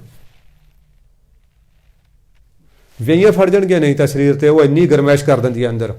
ਆਹ ਕਈ ਲੋਕ ਆ ਇਹਦਾ ਜਿਹੜਾ ਹੈ 12 ਸਿੰਘਾ ਇਹਦਾ ਮੀਟ ਖਾਂਦੇ ਨੇ। ਉਹ ਮੇਰਾ ਭਤੀਜੀ ਨੇ ਖਾ ਲਿਆ ਚੰਡੀਗੜ੍ਹ, ਅਤੇ ਉਹ ਕਾਫੀ ਪਰੇਸ਼ਾਨ ਹੋਇਆ, ਇੰਨਾ ਗਰਮੈਸ਼ ਹੁੰਦਾ। ਆਹ ਬਿੱਲਾ ਹੋਇਆ, ਆਹ ਗਿੱਦੜ ਦਾ ਮਾਸ ਹੋਇਆ, ਇਹ ਖਾ ਲੈਂਦੇ ਨੇ ਲੋਕ। ਇਹ ਇੰਨਾ ਗਰਮ ਹੁੰਦਾ ਬੰਦਾ ਮਤਲਬ ਜਿਹੜਾ ਹੈ ਉਹ ਕੱਪੜੇ ਨਹੀਂ ਪਹਿਨ ਸਕਦਾ। ਆਹ ਜਿਹੜੇ ਗਿੱਦੜ ਮਾਰਨੀ ਫਿਰਦੇ ਹੁੰਦੇ ਪਿੰਡਾਂ 'ਚ, ਉਹ ਕਿਤੇ ਬਿੱਲੇ ਦਾ ਇਹਦਾ ਗਿੱਦੜ ਦਾ ਅਚਾਰ ਪਾ ਕੇ ਘੜੇ 'ਚ ਪਾ ਕੇ ਉੱਥੇ ਦੱਬ ਗਏ। ਹੁਣ ਉਹ ਜਿਹੜਾ ਜੱਟ ਦਾ ਖੇਤ ਸੀ ਜਿੱਥੇ ਦੱਬਿਆ, ਪੁਰਾਣੀ ਗੱਲ ਹੈ, ਉਦੋਂ ਖੂਹ ਹੁੰਦੇ ਸੀ, ਮਤਲਬ ਟਿੰਡਾਂ ਵਾਲੇ ਉਹ ਜੋੜਦੇ ਹੁੰਦੇ ਸੀ। ਅਤੇ ਉਹ ਕਿਤੇ ਜਦੋਂ ਖਾਲ ਖੂੜ ਘੜਨ ਲੱਗਿਆ ਅਤੇ ਕਿਤੇ ਉਹਦੀ ਕਹੀ ਲੱਗੀ, ਉਹਨੇ ਦੇਖਿਆ, ਉਹਨੂੰ ਯਾਦ ਆ ਗਿਆ। ਹਾਂ, ਉਹਨੇ ਦੇਖਿਆ ਯਾਰ ਇਹ ਤਾਂ ਬਈ ਉਹਨੇ ਹਿਸਾਬ ਲਾਇਆ ਵੀ ਉਰੇ ਗਿੱਦੜ ਮਾਰ ਬਹਿੰਦੇ ਹੁੰਦੇ ਨੇ ਸਾਡੇ, ਅਤੇ ਇੱਥੇ ਵੀ ਮਤਲਬ ਇਹ ਕੋਈ ਉਹਨੇ ਆਰਾਮ ਨਾਲ ਉਹ ਅਚਾਰ ਦੇਖਿਆ, ਖਾ ਕੇ ਸਵਾਦ ਲੱਗਿਆ ਉਹਨੂੰ, ਉਹ ਆਰਾਮ ਨਾਲ ਅਚਾਰ ਖਾ ਲਿਆ। ਉਹ ਜਦੋਂ ਕਿਤੇ ਆਏ ਉਹਨਾਂ ਨੇ ਦੇਖਿਆ ਉੱਥੇ ਉਹ ਘੜਾ ਹੀ ਨਾ ਉਹਨਾਂ ਦਾ, ਉਹ ਭੜਿਆਂ ਦੇ ਵਿੱਚ ਦੱਬਿਆ ਹੋਇਆ। ਉਹ ਸਰਪੰਚ ਕੋਲੇ ਗਏ, ਸਰਪੰਚ ਨੂੰ ਕਹਿੰਦੇ ਸਰਪੰਚ ਜੀ ਸਾਡਾ ਚੋਰ ਤੁਹਾਡੇ ਪਿੰਡ 'ਚ ਹੈ, ਸਾਡੀ ਮਦਦ ਕਰੋ। ਉਹ ਕਹਿੰਦੇ ਵੀ ਤੁਹਾਡੇ ਚੋਰ ਦਾ ਹੋਣਾ ਕੀ ਪਤਾ ਲੱਗੂ, ਕਹਿੰਦੇ ਪਛਾਣ ਅਸੀਂ ਲਵਾਂਗੇ। ਤੁਸੀਂ ਕਿਵੇਂ ਪਛਾਣੋਗੇ? ਕਹਿੰਦੇ ਜੀ ਹਾਂ ਸਾਨੂੰ ਪਛਾਣ, ਬੇਫਿਕਰ ਹੋ ਜਾਓ। ਉਹ ਜਦੋਂ ਦੇਖਿਆ ਇੱਕ ਬੰਦਾ ਨਾ ਬਸ ਤੇੜ 'ਚ ਪਰਨਾ ਜਾਂ ਪਾਇਆ ਹੋਇਆ, ਧੁੰਦਾਂ ਇਹੋ ਜਿਹਾ ਮੌਸਮ, ਅਤੇ ਮੌਤ ਨਾਲ ਊਠ ਹੱਕ ਰਿਹਾ ਉਹ ਹਲਟ ਦੇ ਉੱਤੇ, ਉਹ ਹਲਾਲ। ਉਹ ਕਹਿੰਦੇ ਸਾਡਾ ਚੋਰ ਉਹ ਹੈ ਜੀ। ਕਹਿੰਦੇ ਕੀ ਚੋਰੀ ਕੀਤੀ ਹੈ? ਕਹਿੰਦੇ ਜੀ ਸਾਡਾ ਗਿੱਦੜ ਦਾ ਅਚਾਰ ਪਾਇਆ ਹੋਇਆ ਸੀ। ਕਹਿੰਦੇ ਫਿਰ ਕਹਿੰਦੇ ਉਹਨੇ ਖਾਧਾ। ਤੁਹਾਨੂੰ ਕਿਵੇਂ ਪਤਾ? ਕਹਿੰਦੇ ਜੀ ਹੋਰ ਕੋਈ ਬੰਦਾ ਕੱਪੜੇ ਉਤਾਰ ਹੀ ਨਹੀਂ ਸਕਦਾ, ਉਹ ਦੇਖੋ ਇਕੱਲੇ ਉਹ 'ਚ ਫਿਰਦਾ ਉਹ। ਭਾਵ ਇਹ ਇੰਨੀਆਂ ਗਰਮ ਚੀਜ਼ਾਂ ਖਾਂਦੇ ਨੇ, ਫਿਰ ਜਲ ਧਾਰੇ ਕਰਦੇ ਨੇ। ਫਿਰ ਸਾਡੇ ਵਰਗੇ ਕਹਿੰਦੇ ਬੱਲੇ ਬੱਲੇ ਬੱਲੇ ਬਾਬਾ ਬੜਾ ਤਪੱਸੀ ਹੈ ਯਾਰ, ਇਹਨੂੰ ਠੰਡੇ ਨਹੀਂ ਲੱਗਦੀ। ਗਰਮੀਆਂ ਦੇ ਵਿੱਚ ਬਹੁਤ ਸਾਰੀ ਮਾਤਰਾ 'ਚ ਸੁੱਖਾ ਖਾ ਲੈਂਦੇ ਨੇ, ਸੁੱਖਾ ਧਤੂਰਾ ਤਾਂਬੇ ਦੇ ਵਿੱਚ ਪਾ ਕੇ ਉਬਾਲ ਕੇ ਨਾ ਉਹਨੂੰ ਖਾ ਲੈਂਦੇ ਨੇ। ਉਹ ਇੰਨਾ ਕੁ BP ਡਾਊਨ ਕਰ ਦਿੰਦਾ, ਉਹਨਾਂ ਨੂੰ ਅੱਗ 'ਚ ਬੈਠਣਾ ਪੈਂਦਾ। ਜੋ ਅੱਗ 'ਚ ਨਾ ਬੈਠਣ, ਸੇਕ 'ਚ ਨਾ ਬੈਠਣ, ਉਹਨਾਂ ਦਾ BP ਇੰਨਾ ਡਾਊਨ ਹੋ ਜਾਊਗਾ, ਮਰ ਜਾਣਗੇ। ਅਸੀਂ ਕਹਿੰਦਾ ਯਾਰ ਬਾਬਾ ਬੜਾ ਕਮਾਲ ਆ ਯਾਰ, ਸਾਨੂੰ AC 'ਚ ਗਰਮੀ ਲੱਗਦੀ ਹੈ ਅਤੇ ਬਾਬਾ ਮੌਲ ਨਾਲ ਧੁੱਪ 'ਚ ਬੈਠਾ ਧੂਣੀਆਂ ਸੇਕ ਰਿਹਾ। ਸਾਧ ਸੰਗਤ ਜੀ ਇਹ ਕਿਰਿਆਵਾਂ ਸਿਰਫ ਲੋਕਾਂ ਨੂੰ ਪ੍ਰਸੰਨ ਕਰਨ ਵਾਸਤੇ ਨੇ, ਰੱਬ ਨੂੰ ਪ੍ਰਸੰਨ ਕਰਨ ਵਾਸਤੇ ਨਹੀਂ। ਰੱਬ ਤਾਂ ਇੱਕੋ ਹੀ ਗੱਲ ਜਾਣਦਾ, ਉਹ ਤਾਂ ਕਹਿੰਦੇ ਜਨ ਪ੍ਰੇਮ ਕੀਓ ਤਿਨ ਹੀ ਪਰ ਪਾਇਓ। ਗੁਰੂ ਗੋਬਿੰਦ ਸਿੰਘ ਮਹਾਰਾਜ ਤਾਂ ਆਪਣੇ 33 ਸਵਈਆਂ 'ਚ ਇੱਥੋਂ ਤੱਕ ਕਹਿੰਦੇ ਜੇ ਧੂਣੀਆਂ ਤਾਪ ਕੇ ਪਰਮਾਤਮਾ ਮਿਲਦਾ ਹੋਵੇ, ਫਿਰ ਜਿਹਨੂੰ ਬੁਖਾਰ ਚੜ੍ਹਦਾ ਨਾ, ਫਿਰ ਉਸ ਨੂੰ ਪਰਮਾਤਮਾ ਛੇਤੀ ਮਿਲੇ। ਮੇਰੇ ਗਰੀਬ ਨਵਾਜ਼ ਕਹਿੰਦੇ ਕਈ ਕੋਟ ਫਿਰ ਇਹੋ ਜਿਹੇ ਤਪੀਸਰ ਹੁੰਦੇ ਨੇ, ਆਪਦੇ ਆਪ ਨੂੰ ਵੱਡਾ ਤਪੀ ਕਹਿੰਦੇ ਨੇ ਕਿ ਜੀ ਮੈਂ ਜਲ ਧਾਰੇ ਕਰਦਾ, ਜੀ ਮੈਂ ਧੂਣੀਆਂ ਤਾਪਦਾ, ਜੀ ਮੈਂ ਇੱਕ ਲੱਤ ਦੇ ਭਾਰ ਤੇ ਖੜਦਾ, ਜੀ ਮੈਂ ਇੰਨੇ ਦਿਨਾਂ ਦਾ ਵਰਤ ਰੱਖਦਾ। ਮਹਾਰਾਜ ਕਹਿੰਦੇ ਐ ਨਹੀਂ ਹੁੰਦਾ। ਜਗ ਮੈਂ ਬਖਤੇ ਦੂਧਾ ਧਾਰੀ, ਗੁਪਤੀ ਖਾਵਾਂ ਬਟਿਕਾ ਸਾਰੀ। ਗੁਰਬਾਣੀ ਦੀਆਂ ਪਵਿੱਤਰ ਪੰਗਤੀਆਂ ਨੇ। ਕਈ ਕੋਟ ਆਤਮ ਧਿਆਨ ਧਾਰੈ। ਹਾਂ, ਕਹਿੰਦੇ ਕਰੋੜਾਂ ਹੀ ਬੰਦੇ ਆਪਣੇ ਆਤਮ ਦਾ, ਆਪਣੇ ਨਿਜ ਸਰੂਪ ਦਾ ਧਿਆਨ ਧਾਰਦੇ ਨੇ ਕਿ ਹਾਂ ਜੀ ਮੈਂ ਕੌਣ ਹਾਂ, ਕਿੱਥੋਂ ਆਇਆ, ਕਿਵੇਂ ਆਇਆ, ਕਾਹਦੇ ਵਾਸਤੇ ਆਇਆ। ਸਾਧ ਸੰਗਤ ਜੀ ਸਾਨੂੰ ਜੇ ਇਸ ਮਕਸਦ ਦਾ ਪਤਾ ਲੱਗ ਜੇ ਨਾ, ਅਸੀਂ ਹਾਂ ਕੌਣ। ਮੈਨੂੰ ਲੱਗਦਾ ਕਿ ਹੋ ਸਕਦਾ ਤੁਹਾਡੇ 'ਚੋਂ ਕਿਸੇ ਨੂੰ ਪਤਾ ਹੋਵੇ ਮੈਂ ਕੌਣ ਹਾਂ, ਪਰ ਮੈਨੂੰ ਤਾਂ ਪਤਾ ਨਹੀਂ ਮੈਂ ਕੌਣ ਹਾਂ। ਮੈਂ ਤਾਂ ਸਿਰਫ ਇਹ ਮਿੱਟੀ ਦਾ ਦੱਸ ਸਕਦਾ ਕਿ ਜੀ ਮੈਂ ਰਘਵੀਰ ਸਿੰਘ ਹਾਂ, ਪਰ ਮੈਨੂੰ ਨਹੀਂ ਪਤਾ ਮੈਂ ਕੌਣ ਹਾਂ। ਨਾ ਮੈਨੂੰ ਇਹ ਪਤਾ ਕਿ ਮੈਂ ਸੰਸਾਰ 'ਤੇ ਆਇਆ ਕਾਹਦੇ ਵਾਸਤੇ ਹਾਂ। ਉਹਦਾ ਗੁਰਬਾਣੀ ਦਾ ਪੜ੍ਹੀ ਹੈ ਕਿ ਤੂੰ ਆਇਓ ਪੜ੍ਹਨ ਸੁਣਨ ਕੋ ਬਾਣੀ, ਪਰ ਆਪਾਂ ਨੂੰ ਇਹ ਨਹੀਂ ਪਤਾ ਸਾਡੇ ਇੱਥੇ ਆਉਣ ਦਾ ਮਕਸਦ ਕੀ ਹੈ। ਸਾਨੂੰ ਰੱਬ ਨੇ ਇੱਥੇ ਸੰਸਾਰ 'ਤੇ ਭੇਜਿਆ ਕਾਹਦੇ ਵਾਸਤੇ ਆ, ਮਾਤ ਲੋਕ 'ਤੇ ਭੇਜਿਆ ਕਾਹਦੇ ਵਾਸਤੇ ਆ। ਮਹਾਰਾਜ ਜੀ ਕਹਿੰਦੇ ਬਹੁਤ ਕਰੋੜਾਂ ਲੋਕ ਇਹੋ ਜਿਹੇ ਨੇ ਜਿਹੜੇ ਆਪਣੇ ਆਤਮ ਦਾ, ਆਪਣੇ ਨਿਜ ਸਰੂਪ ਦਾ ਧਿਆਨ ਧਰਦੇ ਨੇ। ਕਈ ਕੋਟ ਕਵ ਕਾਵਿ ਵਿਚਾਰੈ। ਕਰੋੜਾਂ ਲੋਕ ਕਵੀਆਂ ਦੀਆਂ ਕਵਿਤਾਵਾਂ ਨੂੰ ਵਿਚਾਰਦੇ ਨੇ। ਕੋਈ ਮਹਾਭਾਰਤ ਦੀ ਵਿਚਾਰ ਕਰ ਰਿਹਾ, ਕੋਈ ਰਮਾਇਣ ਦੀ ਵਿਚਾਰ ਕਰ ਰਿਹਾ, ਕੋਈ ਹੋਰ ਕੋਕ ਸ਼ਾਸਤਰ ਪੜ੍ਹ ਰਹੇ ਨੇ ਜੀ, ਕੋਈ ਦੂਸਰੇ ਸ਼ਾਸਤਰ ਪੜ੍ਹ ਰਹੇ ਨੇ, ਲੱਗੇ ਹੋਏ ਨੇ ਉਹਨਾਂ ਦੀਆਂ ਰਚਨਾਵਾਂ ਨੂੰ ਪੜ੍ਹਨ 'ਤੇ। ਕਾਲੀਦਾਸ ਜੀ ਦੀਆਂ ਰਚਨਾਵਾਂ, ਰਹਿਮਨ ਦੀਆਂ ਰਚਨਾਵਾਂ, ਜਾਂ ਕੋਈ ਹੋਰ ਇੰਗਲਿਸ਼ ਦੇ ਕਵੀਆਂ ਦੀਆਂ ਰਚਨਾਵਾਂ, ਉਹਨਾਂ ਦੀਆਂ ਕਵਿਤਾਵਾਂ ਨੂੰ ਵਿਚਾਰ ਰਹੇ ਨੇ ਵੀ ਹਾਂ ਯਾਰ ਬੜੀ ਕਮਾਲ ਦੀ ਗੱਲ ਹੈ। ਮੈਂ ਦੇਖਿਆ ਗਜ਼ਲਾਂ ਪੜ੍ਹਨ ਵਾਲੇ ਨਾ ਨਾਲੇ ਪੜ੍ਹੀ ਜਾਂਦੇ ਨੇ ਗਜ਼ਲਾਂ, ਉਹ ਨਾਲੇ ਸਿਰ ਹਿਲਾਈ ਜਾਂਦੇ ਨੇ, ਵਾਹ ਕਿਆ ਕਮਾਲ ਹੈ, ਕਿਆ ਕਮਾਲ ਹੈ। ਮੈਂ ਆਪਣੇ ਦੇਖਿਆ, ਆਪਣੇ ਕਈ ਕੀਰਤਨ ਹੁੰਦਾ, ਹੋਰ ਹੁੰਦਾ, ਬਹੁਤ ਸਾਰੇ ਲੋਕ ਐਂ ਹਿਲਾਉਂਦੇ ਸਿਰ। ਉਹ ਭਰਾਵਾ ਸਿਰ ਹਿਲਾਉਣ ਨਾਲ ਕੱਖ ਨਹੀਂ ਬਣਨਾ। ਹਾਂ, ਕਿਸੇ ਨੂੰ ਹੋ ਸਕਦਾ ਰਸ ਆਉਂਦਾ ਹੋਵੇ ਤਾਂ ਸਿਰ ਹਿਲਦਾ ਹੋਵੇ। ਕਿਸੇ ਜ਼ਮਾਨੇ 'ਚ ਮੈਂ ਦੋਦੜਾ ਸਾਹਿਬ ਜਾਂਦਾ ਸੀ, ਉੱਥੇ ਮੈਂ ਦੇਖਿਆ ਉਹ ਅਜੇ ਬੈਠਿਆ ਨਹੀਂ ਭਾਈ, ਕੋਈ ਬੈਠ ਕੇ ਅਜੇ 2-4 ਮਿੰਟ ਉਹਦਾ ਰਸ ਨਹੀਂ ਲਾਇਆ, ਹੋਰ ਨਹੀਂ। ਉਹ ਅੰਦਰ ਵੜਿਆ ਤੇ ਉਹ ਵੈਗਰੂ ਉਹ ਉੱਥੋਂ ਉਹ ਸਿਰ ਉੱਥੋਂ ਸ਼ੁਰੂ। ਭਲਿਆ ਮਾਨਸਾ ਵੀ ਤੂੰ ਆ ਕੇ ਬੈਠ, ਤੈਨੂੰ ਰਸ ਆਵੇ, 2 ਮਿੰਟ ਕੋਈ ਉਹਦਾ ਆਨੰਦ ਆਵੇ, ਤੇਰਾ ਸਿਰ ਹਿੱਲ ਜੇ, ਤੈਨੂੰ ਵਾਈਬ੍ਰੇਸ਼ਨ ਹੋ ਜਾਏ ਤਾਂ ਗੱਲ ਵੱਖਰੀ ਆ। ਉਹ ਤਾਂ ਗੱਲ ਵੱਖਰੀ ਆ। ਨਹੀਂ ਤਾਂ ਟਿਕੇ ਹੋਏ ਮਨ ਦੀ ਪਹਿਚਾਣ ਕੀ ਆ, ਉਹਦਾ ਤਨ ਟਿਕ ਜਾਂਦਾ। ਉਹਨੂੰ ਸਿਰ ਹਿਲਾਉਣ ਦੀ ਸੋਝੀ ਓ ਨਹੀਂ ਰਹਿੰਦੀ। ਜਿਵੇਂ ਇੱਕ ਆਪਾਂ ਦੇਖਿਆ ਛੱਪੜ ਪਿੰਡਾਂ ਦੇ ਵਿੱਚ, ਢਾਬਾਂ ਟੋਭੇ, ਜਦੋਂ ਪਾਣੀ ਐਨ ਪੂਰਾ ਟਿਕਿਆ ਹੁੰਦਾ ਨਾ, ਫਿਰ ਉਹਦੇ ਵਿੱਚ ਸਾਨੂੰ ਆਪਣਾ ਅਕਸ ਦਿੰਦਾ। ਜਿੰਨੀ ਦੇਰ ਟਿਕਾਉ ਨਹੀਂ ਆਉਂਦਾ ਉਨੀ ਦੇਰ ਦਾ ਦਹੀਂ ਨਹੀਂ ਜੰਮਦਾ। ਟਿਕੇ ਹੋਏ ਬੰਦੇ ਦਾ ਮੈਂ ਕਈ ਵਾਰੀ ਦੇਖਿਆ ਐ ਬੈਠੇ ਹੁੰਦੇ ਨੇ ਜਿਵੇਂ ਬੁੱਤ, ਮੈਂ ਮਤਲਬ ਸਿੱਧੇ ਜਿਵੇਂ ਨਾ ਮਤਲਬ ਕਿਸੇ ਨੇ ਪੱਥਰ ਦਾ ਬੁੱਤ ਰੱਖਿਆ ਹੁੰਦਾ, ਅੱਖਾਂ 'ਚੋਂ ਪਾਣੀ ਤਾਂ ਵਗ ਰਿਹਾ ਹੁੰਦਾ ਉਹਨਾਂ ਦੇ। ਬਰਾਗ ਤਾਂ ਕਈ ਵਾਰੀ ਆਏ ਹੁੰਦੇ ਨੇ, ਤੇ ਪਰ ਮਜਾਲ ਆ ਕੋਈ ਸਰੀਰ ਇੱਧਰ ਹੁੱਲ ਜੇ। ਆਪਣੇ ਦਰਬਾਰ ਸਾਹਿਬ ਦੇ ਵਿੱਚ ਵੀ ਉਹ ਸ਼ਾਇਦ ਸਿੰਘ ਸਾਹਿਬ ਬਲਵਿੰਦਰ ਸਿੰਘ ਹੈ ਸ਼ਾਇਦ ਉਹਨਾਂ ਦਾ ਨਾਂ, ਨਵੀਂ ਜੀ ਅਵਸਥਾ, ਉਹ ਕਥਾ ਕਰਦੇ ਨੇ। ਮਜਾਲ ਆ ਯਾਰ ਉਹਨਾਂ ਦਾ, ਕੁਛ ਵੀ ਹਿਲਦਾ ਹੋਵੇ ਉਹ ਐਵੇਂ ਨਹੀਂ ਪਤਾ ਲੱਗਦਾ ਵੀ ਉਹ ਬੋਲਦੇ ਨੇ ਕਿ ਬੁੱਲ ਵੀ ਹਿਲਦੇ ਨੇ ਉਹਨਾਂ ਦੇ। ਉਹ ਐਂ ਹੁੰਦੀ ਆ ਉਹਨਾਂ ਦੀ ਬਸ। ਮੈਂ ਆਵਾਜ਼ ਤਾਂ ਚਲੋ ਪਹਿਚਾਣ ਆਉਂਦੀ ਆ ਵੀ ਉਸ ਸਿੰਘ ਸਾਹਿਬ ਦੀ, ਉਹ ਬਿਲਕੁਲ ਵੀ ਮਜਾਲ ਆ ਕੋਈ ਐਂ ਸਿਰ ਹਿਲਾ। ਅੱਛਾ ਮੇਰੇ ਵਰਗੇ ਐਂ ਉਂਗਲਾਂ ਮਾਰ ਕੇ ਕਥਾ ਕਰਦੇ ਨੇ, ਐਂ ਬਾਹਾਂ ਐਂ ਮਤਲਬ ਝੂਲ ਕੇ ਕਥਾ, ਉਹ ਐਂ ਬੈਠੇ ਹੁੰਦੇ ਨੇ ਬਿਲਕੁਲ। ਮੈਂ ਕਹਿੰਦਾ ਅੱਖ ਵੀ ਨਹੀਂ ਝਪਕਦੇ ਉਹ। ਆਪੋ ਆਪਣਾ ਸਟਾਈਲ ਹੈ। ਖੈਰ ਚਲੋ ਟਿਕਾ ਪਤਾ ਕੀ ਹੈ, ਜਿਹੜਾ ਆਪਾਂ ਇਹ ਸਿਰ ਹਿਲਾਉਂਦੇ ਹਾਂ ਹੋਰ ਕਰਦੇ ਹਾਂ, ਇਹ ਲੋਕਾਂ ਨੂੰ ਵੀ ਉੱਪਰਾ ਲੱਗਦਾ ਅਤੇ ਡਿਸਟਰਬ ਵੀ ਕਰਦਾ। ਆਪਾਂ ਦੇਖਿਆ ਕਈ ਬੀਬੀਆਂ ਭੈਣਾਂ ਚੀਕਾਂ, ਚਲੋ ਮੈਂ ਇਹ ਨਹੀਂ ਕਹਿੰਦਾ ਕਿ ਵੀ ਉਹ ਕੋਈ ਜਾਣ ਕੇ ਕਰਦੀਆਂ ਨੇ, ਹੋ ਸਕਦਾ ਉਹਨਾਂ 'ਤੇ ਕੋਈ ਉਹ ਅਵਸਥਾ ਆਉਂਦੀ ਹੋਵੇ ਜਿਹਦੇ ਬਾਰੇ ਮੈਨੂੰ ਗਿਆਨ ਨਹੀਂ, ਪਰ ਜਿਹੜੀ ਮਤਲਬ ਦੂਜਿਆਂ ਦੀ ਸੁਰਤੀ ਵਿਰਤੀ ਭੰਗ ਹੁੰਦੀ ਹੈ, ਦੂਜਿਆਂ ਨੂੰ ਉਹ ਉੱਪਰਾ ਲੱਗਦਾ। ਕੰਟਰੋਲ ਆਪਣੇ ਆਪ 'ਤੇ ਕੰਟਰੋਲ ਕਰਨ ਦੀ ਸਾਨੂੰ ਹੁਕਮ ਹੈ ਵੀ ਆਪਣੇ ਆਪ ਨੂੰ ਅਜਰ ਨੂੰ ਜਰਨ ਦਿਓ। ਅਜਰ ਨੂੰ ਜਰਨ ਦਾ ਸਾਨੂੰ ਹੁਕਮ ਹੈ ਕਿ ਸਿੱਖਾ ਇਹ ਅਜਰ ਨੂੰ ਤੂੰ ਜਰਨਾ, ਕੋਸ਼ਿਸ਼ ਕਰਨੀ ਆ ਵੱਧ ਤੋਂ ਵੱਧ।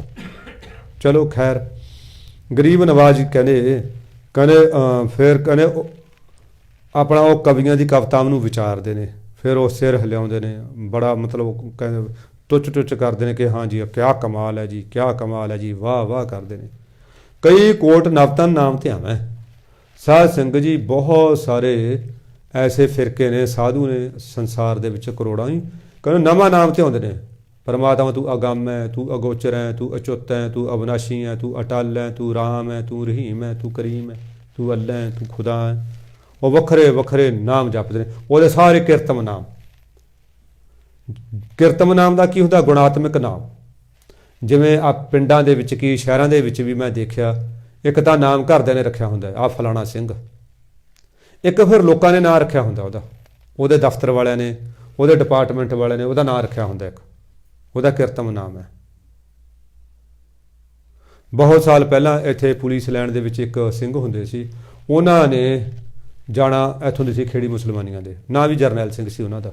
ਉਹਨਾਂ ਨੇ ਦੂਖਨਿਵਾਰ ਸਾਹਿਬ ਜਾਣਾ, ਉੱਥੋਂ ਲਿਆ ਕੇ ਜਿਹੜਾ ਹੈ ਪ੍ਰਸ਼ਾਦ ਵੰਡਣਾ, ਉਹਨਾਂ ਬਾਬਾ ਜੀ ਉਹ ਰੱਖਤਾ ਬਸ। ਹਾਂਜੀ ਕੀ ਨਾ, ਹਾਂਜੀ ਬਈ ਜਰਨੈਲ ਬਾਬਾ, ਬਸ ਜਰਨੈਲ ਬਾਬਾ ਮਸ਼ਹੂਰ ਹੋ ਗਏ ਬਾਬੇ ਦੇ ਨਾਂ 'ਤੇ। ਉਹਨਾਂ ਗੁਣਾਤਮਕ ਨਾਮ ਹੋ ਗਿਆ ਵੀ ਇਹ ਗੁਰਦੁਆਰਾ ਸਾਹਿਬ ਜਾਂਦੇ ਨੇ, ਲਿਆ ਕੇ ਪ੍ਰਸ਼ਾਦ ਵੰਡਦੇ ਨੇ, ਨਾਂ ਪੈ ਗਿਆ ਉਹਨਾਂ ਦਾ। ਚਲੋ ਖੈਰ, ਇਹ ਉਹਦੇ ਫਿਰ ਵੱਖਰੇ ਵੱਖਰੇ ਜਿਹੜੇ ਕਿਰਤਮ ਨਾਮ ਨੇ ਉਹ ਜਪਦੇ ਨੇ। ਮਹਾਰਾਜ ਕਹਿੰਦੇ ਨਾਨਕ ਕਰਤੇ ਕਾ ਅੰਤ ਨਾ ਪਾਵੇਂ, ਕਹਿੰਦੇ ਹੇ ਨਾਨਕ ਪਰ ਉਹ ਪਰਮਾਤਮਾ ਦਾ, ਕਰਨਹਾਰ ਪਰਮਾਤਮਾ ਦਾ ਅੰਤ ਨਹੀਂ ਪਾ ਸਕਦੇ। ਸਾਧ ਸੰਗਤ ਜੀ, ਉਹਦਾ ਅੰਤ ਤਾਂ ਪਾਵੇ ਕੋਈ ਜੇ ਉਹਦਾ ਅੰਤ ਹੋਵੇ।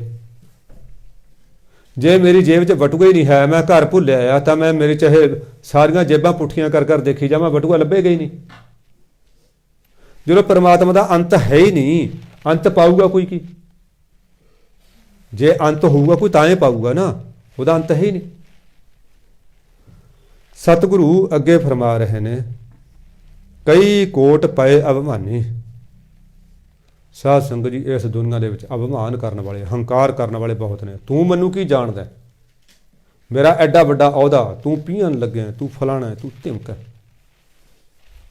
ਕਿਸੇ ਨੂੰ ਰੁਪਈਏ ਪੈਸੇ ਦਾ ਹੰਕਾਰ ਹੈ, ਕਿਸੇ ਨੂੰ ਆਪਣੇ ਰੂਪ ਰੰਗ ਦਾ ਹੰਕਾਰ ਹੈ।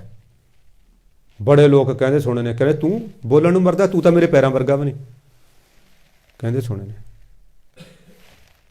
ਸਾਡੇ ਵੀ ਇੱਕ ਰਿਸ਼ਤੇਦਾਰ ਸੀ, ਪੇਕਾ ਘਰ ਬੜਾ ਅਮੀਰ ਸੀ। ਜਦੋਂ ਉਹ ਸਾਡੇ ਰਿਸ਼ਤੇਦਾਰਾਂ ਦੇ ਵਿਆਹੀ ਗਈ, ਉਹਨਾਂ ਦਾ ਘਰ 100 ਸੀ। ਉਹ ਫਿਰ ਵੀ ਪੇਕੇ ਘਰ ਦਾ ਇੰਨਾ ਕਮਾਨ ਸੀ, ਉਹ ਜੇ ਕੋਈ ਲੜਦੀ ਸੀ ਨਾ, ਉਹਨੂੰ ਕਹਿੰਦੇ ਸੀ, ਕਹਿੰਦੇ ਤੇਰੇ ਵਰਗੀ ਤਾਂ ਸਾਡੇ ਘਰੇ ਗੋਹਾ ਛੱਡਦੀਆਂ ਨੇ, ਤੂੰ ਕੀ ਮਰਦੀਆਂ ਮੇਰੇ ਨਾਲ ਬੋਲਣ ਨੂੰ। ਉਹ ਆਮ ਕਰਕੇ ਕਹਿੰਦੇ ਤੇਰੇ ਵਰਗੀਆਂ ਤਾਂ ਸਾਡੇ ਘਰੇ ਗੋਹਾ ਛੱਡਦੀਆਂ ਨੇ। ਜੇ ਕੋਈ ਬੰਦਾ ਹੁੰਦਾ ਸੀ, ਕਹਿੰਦੇ ਤੇਰੇ ਵਰਗੇ ਤਾਂ ਸਾਡੇ ਗਧੇ ਚਾਰਦੇ ਨੇ। ਅਭਿਮਾਨ, ਕਿਸੇ ਨੂੰ ਆਪਣੀ ਭਗਤੀ ਦਾ ਅਭਿਮਾਨ ਹੈ, ਕਿਸੇ ਨੂੰ ਆਪਣੇ ਗਿਆਨ ਦਾ ਅਭਿਮਾਨ ਹੈ। ਹਮ ਸੰਨਿਆਸੀ ਹੈ ਜੀ, ਹਮ ਉਦਾਸੀ ਹੈ ਜੀ, ਅਸੀਂ ਪੰਜ ਕਕਾਰੀ ਹਾਂ ਜੀ, ਅਸੀਂ ਅੰਮ੍ਰਿਤ ਵੇਲੇ ਜਾਗਦੇ ਹਾਂ ਜੀ, ਅਸੀਂ ਨਿਤਨੇਮ ਕਰਦੇ ਹਾਂ ਜੀ, ਅਸੀਂ ਪੰਜ ਬਾਣੀਆਂ ਪੜ੍ਹਦੇ ਹਾਂ। ਅਭਿਮਾਨ ਹਮੇਸ਼ਾ ਗੁਣਾਂ ਦਾ ਹੁੰਦਾ, ਔਗੁਣਾਂ ਦਾ ਨਹੀਂ ਹੁੰਦਾ।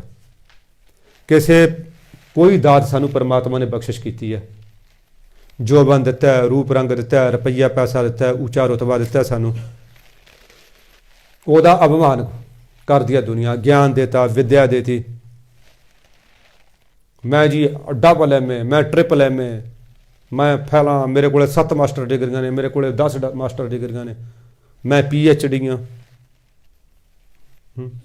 ਆ ਲੜਦਾ ਦੇਖਿਆ ਲੋਕਾਂ ਨੂੰ ਕਲਰਕਾਂ ਨਾਲ, ਕਹਿੰਦੇ ਤੂੰ ਲੜੂੰਗਾ, ਮੈਂ ਕਹਿੰਦੇ ਆਪਣਾ ਡਾਕਟਰ, ਤੂੰ ਇੱਕ 10ਵੀਂ ਪੜ੍ਹਿਆ ਕਲਰਕ। ਲੋਕ ਇੱਥੋਂ ਤੱਕ ਬੋਲਦੇ ਦੇਖ, ਇੱਥੋਂ ਤੱਕ ਬੋਲਦੇ ਦੇਖ।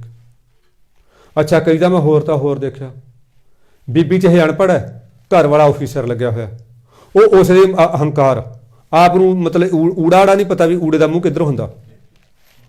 ਉਹ ਉਸੇ ਦੇ ਹੰਕਾਰ ਕਰਕੇ ਉਹ ਆਂਢੀਆਂ ਗੁਆਂਢਣਾਂ ਨੂੰ ਮਤਲਬ ਉਹ ਨਹੀਂ ਪਾਣੀ ਪੀਣ ਦਿੰਦੀ ਚੱਜ ਨਾਲ।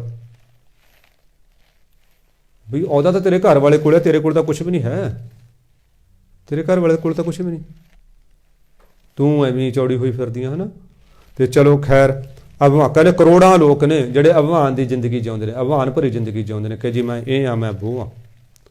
ਕਈ ਕੋਟ ਅੰਧ ਅਗਿਆਨੀ, ਕਈ ਕੋਟ ਅਗਿਆਨੀ ਨੇ, ਅੰਨੇ ਨੇ। ਅੰਨੇ ਭਾਵ ਜਿਨ੍ਹਾਂ ਕੋਲੇ ਕੋਈ ਗਿਆਨ ਦੀ ਰੌਸ਼ਨੀ ਨਹੀਂ, ਜਿਨ੍ਹਾਂ ਕੋਲੇ ਕੋਈ ਪਰਮਾਤਮਾ ਨੂੰ ਪ੍ਰਾਪਤ ਕਰਨ ਦਾ ਚਾਨਣ ਨਹੀਂ। ਇੱਕ ਤਾਂ ਹੁੰਦਾ ਅਗਿਆਨੀ। ਫਰਜ਼ ਕਰ ਲਓ ਹੁਣ ਮੈਨੂੰ ਦਿੱਲੀ ਇਹ ਨਹੀਂ ਪਤਾ ਵੀ ਉਹ ਪੰਜਾਬ ਦੇ ਉੱਤਰ 'ਚ ਹੈ, ਦੱਖਣ 'ਚ ਹੈ, ਪੂਰਬ 'ਚ ਹੈ, ਪੱਛਮ 'ਚ ਹੈ। ਇੱਕ ਤਾਂ ਇਹ ਅਗਿਆਨ। ਇੱਕ ਅੰਧ ਭਾਵ ਮੈਨੂੰ ਉਹਦਾ ਰਸਤਾ ਹੀ ਨਹੀਂ ਪਤਾ, ਮੈਨੂੰ ਰਸਤਾ ਹੀ ਨਹੀਂ ਪਤਾ ਹੈਗਾ, ਮੈਂ ਜਾਵਾਂ ਕਿੱਧਰ, ਕੀ ਕਰਾਂ, ਕਿਵੇਂ ਕਰਾਂ। ਉਹ ਕਹਿੰਦੇ ਬਿਲਕੁਲ ਟੋਟਲ ਅਗਿਆਨੀ ਨੇ, ਉਹਨਾਂ ਨੂੰ ਪਤਾ ਹੀ ਨਹੀਂ ਹੈ ਸੰਸਾਰਕ ਜ਼ਿੰਦਗੀ ਕੀ ਹੈ, ਅਧਿਆਤਮਿਕ ਜ਼ਿੰਦਗੀ ਕੀ ਹੈ। ਕਈ ਕੋਟ ਕਿਰਪਣ ਕਠੋਰ। ਕਿਰਪਣ ਕਠੋਰ, ਕਿਰਪਣ ਕੰਜੂਸ ਨੂੰ ਕਹਿੰਦੇ ਨੇ। ਸਾਧ ਸੰਗਤ ਜੀ, ਕੰਜੂਸ ਬੰਦਾ ਹਮੇਸ਼ਾ ਪੱਥਰ ਦਿਲ ਹੁੰਦਾ। ਕੰਜੂਸ ਬੰਦਾ ਦੂਜਿਆਂ ਦਾ ਖੂਨ ਚੂਸਦਾ। ਜੇ ਚਲੋ ਉਹਦੀ ਕਮਾਈ ਕਿਸੇ ਤਰ੍ਹਾਂ ਪਵਿੱਤਰ ਵੀ ਹੋਵੇ, ਉਹ ਫਿਰ ਆਪਣੇ ਪਰਿਵਾਰ ਨੂੰ ਤਰਸਾ ਕੇ ਰੱਖਦਾ। ਮਜਾਲਾ ਕੋਈ ਚੀਜ਼ ਦਿੰਦਾ ਹੋਵੇ, ਮਜਾਲਾ ਕੋਈ ਉਹ ਕਰਦਾ ਹੋਵੇ, ਕੋਈ ਆਮ ਕਰਕੇ ਬਾਣੀਆਂ ਨੂੰ ਕੰਜੂਸ ਕਹਿੰਦੇ ਹੁੰਦੇ ਨੇ। ਦੁਕਾਨਦਾਰ ਤੋਂ ਉਹੀ 100 ਗ੍ਰਾਮ ਮੂੰਗੀ ਦੀ ਦਾਲ ਤੋਲ ਕੇ ਦੇਣੀ ਹੈ, ਵੱਧ ਨਹੀਂ ਦੇਣੀ। ਕਹਿੰਦੇ ਦਾਲ ਘੱਟ ਗਈ, ਕਹਿੰਦੇ ਪਾਣੀ ਪਾ ਲਓ ਇਹ 'ਚ। ਉਹੀ ਦੇਖ ਕੇ ਆਪਣਾ 1-2 ਪਿਆਜ਼ ਦੇਣੇ। ਦੇਖਿਆ ਮੈਂ, ਇਹ ਤਾਂ ਮੈਂ ਆਪ ਦੇਖਿਆ ਜਦੋਂ ਪਿੰਡਾਂ 'ਚ ਰਹਿੰਦੇ ਸੀ ਬਾਣੀਏ, ਅਤੇ ਉਹਨਾਂ ਨੇ ਉਹੀ ਮਤਲਬ ਤੋਲ ਕੇ ਦੇਣੀ ਦਾਲ, ਅਤੇ ਉਹੀ ਮਤਲਬ ਕੋਈ ਉਹਨਾਂ ਕੇ ਪਿਆਜ਼, ਉਹਨਾਂ ਕੁ ਲੂਣ ਮਿਰਚ ਦੇਣਾ, ਉਹੀ ਉਹਨਾਂ ਨੇ ਖਾਣੀ। ਕੰਜੂਸ ਇਹ ਨਹੀਂ ਕਿ ਉਹਨਾਂ ਦੇ ਘਰ ਹੈ ਨਹੀਂ ਗਾ ਕੁਛ। ਉੱਦਾਂ ਉਸ ਜ਼ਮਾਨੇ ਦੇ ਲੱਖਪਤੀ, ਅੱਜ ਦੇ ਕਰੋੜਪਤੀ, ਪਰ ਕੰਜੂਸ। ਜੇ ਬਿਮਾਰ ਹੋ ਗਏ, ਉਹ ਫੇਰ ਕੀ ਹੋ ਗਿਆ, ਤਾਪੇ ਚੜਿਆ, ਜਰਾ ਧੁੱਪ 'ਚ ਵਜਾ ਠੀਕ ਹੋ ਜਾਏਗਾ। ਕਿੱਥੇ ਤੂੰ ਆ ਜਿਹੜਾ ਚਵਾਨੀ ਦੀ ਬੱਟੀ ਲੈਣੀ ਹੈ। ਬੰਦਾ ਹਾਈ ਬੋਡੀ ਕਰ ਰਿਹਾ, ਦਵਾਈ ਨਹੀਂ ਦਵਾਉਣੀ, ਦੁਖੀ ਹੋਈ ਜਾਂਦਾ। ਕਿਉਂਕਿ ਲਗਭਗ ਜ਼ਿਆਦਾਤਰ ਕੰਜੂਸ ਪੱਥਰ ਦਿਲ ਹੁੰਦੇ ਨੇ, ਕਠੋਰ ਹੁੰਦੇ ਨੇ। ਕਹਿੰਦੇ ਕਈ ਕਰੋੜਾਂ ਕੰਜੂਸ ਲੋਕ ਨੇ, ਸ਼ੂਮ ਲੋਕ ਨੇ ਇਸ ਦੁਨੀਆ 'ਚ ਰਹਿੰਦੇ, ਪੱਥਰ ਦਿਲ ਨੇ। ਉਹਨਾਂ ਨੂੰ ਤਰਸੇ ਨਹੀਂ ਆਉਂਦਾ, ਇਹ ਜਿਹੜਾ ਮੇਰੇ ਘਰ ਵਾਲਾ ਜਾਂ ਮੇਰੇ ਘਰ ਵਾਲੀ ਹੈ, ਇਹ ਬਿਮਾਰ ਹੈ, ਇਹ ਹਾਏ ਹਾਏ ਕਰ ਰਹੀ ਹੈ, ਸਾਰੀ ਰਾਤ ਸੁੱਤੀ ਨਹੀਂ ਜਾਂ ਸੁੱਤਾ ਨਹੀਂ, ਕੋਈ ਉਹਦਾ ਕੋਈ ਉਪਚਾਰ ਨਹੀਂ ਕਰਵਾਉਂਦੇ, ਕੋਈ ਇਲਾਜ ਨਹੀਂ ਕਰਵਾਉਂਦੇ। ਕਈ ਕੋਟ ਅਭਿੱਗ ਆਤਮ ਨਿਕੋਰ। ਕਰੋੜਾਂ ਲੋਕ ਉਹਦੇ ਜਿਹੜੇ ਭਿੱਜਦੇ ਨਹੀਂ ਕਿਸੇ ਤੇ, ਉਹਨਾਂ ਨੂੰ ਲੱਖਾਂ ਉਪਦੇਸ਼ ਦੇਈ ਜਾਓ, ਉਹ ਵਿਸ਼ਵਾਸ ਹੀ ਨਹੀਂ ਕਰਦੇ। ਅਭਿੱਗ, ਭਿੱਜ ਜਾਣਾ ਭਾਵ ਕਿਸੇ ਤੇ ਵਿਸ਼ਵਾਸ ਕਰ ਲੈਣਾ, ਕਿਸੇ ਦੇ ਉੱਤੇ ਯਕੀਨ ਕਰ ਲੈਣਾ। ਆਤਮ ਨਿਕੋਰ, ਬਿਲਕੁਲ ਆਤਮ ਰੰਗ ਤੋਂ ਕੋਰੇ, ਸਖਣੇ। ਕੋਰੇ ਦਾ ਮਤਲਬ ਇੱਕ ਡਿਗਰੀ ਉੱਪਰ ਬਣਾਤੀ, ਨਿਕੋਰ ਭਾਵ 'ਚ ਪੂਰੀ ਤਰ੍ਹਾਂ ਕੋਰੇ,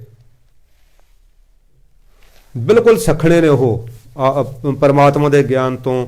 ਤੇ ਉਹਨਾਂ ਨੂੰ ਕੋਈ ਉਪਦੇਸ਼ ਨਹੀਂ, ਭਿੱਜਦੇ ਨਹੀਂ ਹੈਗੇ, ਯਕੀਨ ਹੀ ਨਹੀਂ ਕਰਦੇ। ਕਈ ਕੋਟ ਪਰ ਦਰਬ ਕਉ ਹਿਰੈ। ਕਰੋੜਾਂ ਲੋਕ ਪਰਾਏ ਧਨ ਨੂੰ ਖੋਹਣ ਵਾਸਤੇ ਫਿਰਦੇ ਨੇ, ਚਾਹੇ ਚੋਰੀ ਦੇ ਰੂਪ 'ਚ, ਚਾਹੇ ਰਿਸ਼ਵਤਾਂ ਦੇ ਰੂਪ ਦੇ ਵਿੱਚ, ਚਾਹੇ ਠੱਗੀਆਂ ਦੇ ਰੂਪ ਦੇ ਵਿੱਚ। ਆਹ ਠੱਗ ਨੇ ਬੜੀਆਂ ਮਿੱਠੀਆਂ ਮਿੱਠੀਆਂ ਗੱਲਾਂ ਮਾਰਦੇ ਨੇ, ਠੱਗ ਕੇ ਉਹਦੀ ਪਤਾ ਲੱਗਦਾ ਲੈ ਜਾਂਦੇ ਨੇ। ਇੱਕ ਬੰਦਾ ਬਨਾਰਸ ਗਿਆ, ਬਨਾਰਸ ਉੱਥੇ ਉਹ ਅਜੇ ਦੇਖਦਾ, ਉੱਪਰ ਆਈਆ ਸਟੇਸ਼ਨ 'ਤੇ ਉੱਤਰ ਕੇ ਆਲੇ ਦੁਆਲੇ ਦੇਖਦਾ, ਐਨੇ ਨੂੰ ਇੱਕ 13-14 ਸਾਲ ਦਾ ਮੁੰਡਾ ਭੱਜਿਆ ਆ। ਆਹ ਮਾਮਾ ਜੀ ਸਤਿ ਸ਼੍ਰੀ ਅਕਾਲ, ਸਤਿ ਸ਼੍ਰੀ ਅਕਾਲ, ਜੋ ਵੀ ਹੈ ਨਮਸਤੇ ਨਮਸਤੇ ਕਰੀ, ਪੈਰੀਂ ਹੱਥ ਲਾਏ। ਉਹ ਬੇਟਾ ਤੂੰ, ਲੈ ਮਾਮਾ ਜੀ ਤੁਸੀਂ ਮੈਨੂੰ ਪਛਾਣਿਆ ਨਹੀਂ, ਮੈਂ ਤੁਹਾਡਾ ਭਾਣਜਾ। ਬੇਟਾ ਮੈਂ ਤਾਂ ਤੈਨੂੰ ਪਛਾਣਿਆ ਨਹੀਂ, ਤੂੰ ਮੈਨੂੰ ਕਿਵੇਂ ਪਛਾਣ ਲੈ? ਮੈਨੂੰ ਤੁਹਾਡੀ ਮੰਮੀ, ਮੇਰੀ ਮੰਮੀ ਤੁਹਾਡੀ ਰੋਜ਼ ਫੋਟੋ ਦਿਖਾਉਂਦੀ ਹੈ। ਮੈਂ ਫਲਾਣਾ ਧਮਕਾ ਜੇ ਆ ਬੋ ਆ। ਚਲੋ ਉਹਨੇ ਆਖਿਆ ਚੱਲ ਭਾਣਜਾ ਤਾਂ ਬਣ ਗਿਆ ਯਾਰ, ਵੀ ਮੈਨੂੰ ਸ਼ਹਿਰ ਬਾਰੇ ਜਾਣਕਾਰੀ ਨਹੀਂ, ਮੈਂ ਜਰਾ ਕੋਰੇ ਖੋਜਣ ਜੇ ਵਾਸਤੇ ਆਇਆ ਹੋਇਆ, ਅਤੇ ਚਲੋ ਆਪਾਂ ਮਾੜਾ ਮੋਟਾ ਇਹਦੀ ਹੈਲਪ ਲਵਾਂਗੇ। ਚੱਲ ਬੇਟਾ ਫਿਰ ਆਪਾਂ ਹੁਣ ਉਹ ਜਿਹੜਾ ਹੈ ਵਿਸ਼ਵਨਾਥ ਦੇ ਮੰਦਿਰ 'ਚ ਚੱਲੀਏ, ਆਪਾਂ ਫਲਾਣੇ ਦੇ ਮੰਦਿਰ ਚੱਲੀਏ, ਧਮਕੇ ਦੇ ਮੰਦਿਰ ਚੱਲੀਏ। ਉੱਥੇ ਜਿਹੜਾ ਹੈ ਮਤਲਬ ਘੁੰਮਦੇ ਘੁਮਾਉਂਦੇ ਰਹੇ। ਆ ਸ਼ਾਮਾਂ ਪੈ ਗਈਆਂ, ਗੰਗਾ ਦੇ ਕਿਨਾਰੇ ਆ ਗਏ, ਆਰਤੀ ਹੋ ਰਹੀ ਹੈ। बेटा मैं स्नान ना कर ला? ले मामा जी कमाल की बात है, आप काशी में आए हो, स्नान नहीं करोगे, गंगा में स्नान नहीं करोगे, कमाल की बात है, मैं आपके वस्त्रों के पास खड़ता हूँ। तो मामा बेचारा तौलिया जला के गंगा च बड़िया, भाणजा समेत कपड़े फरार हो लभदा फिरे, पुछदा फिरे, वो कहना मेरा भाणजा नहीं देखा। कहने कौन भाणजा? कहने जिहड़ा इत्थे खड़ा सी।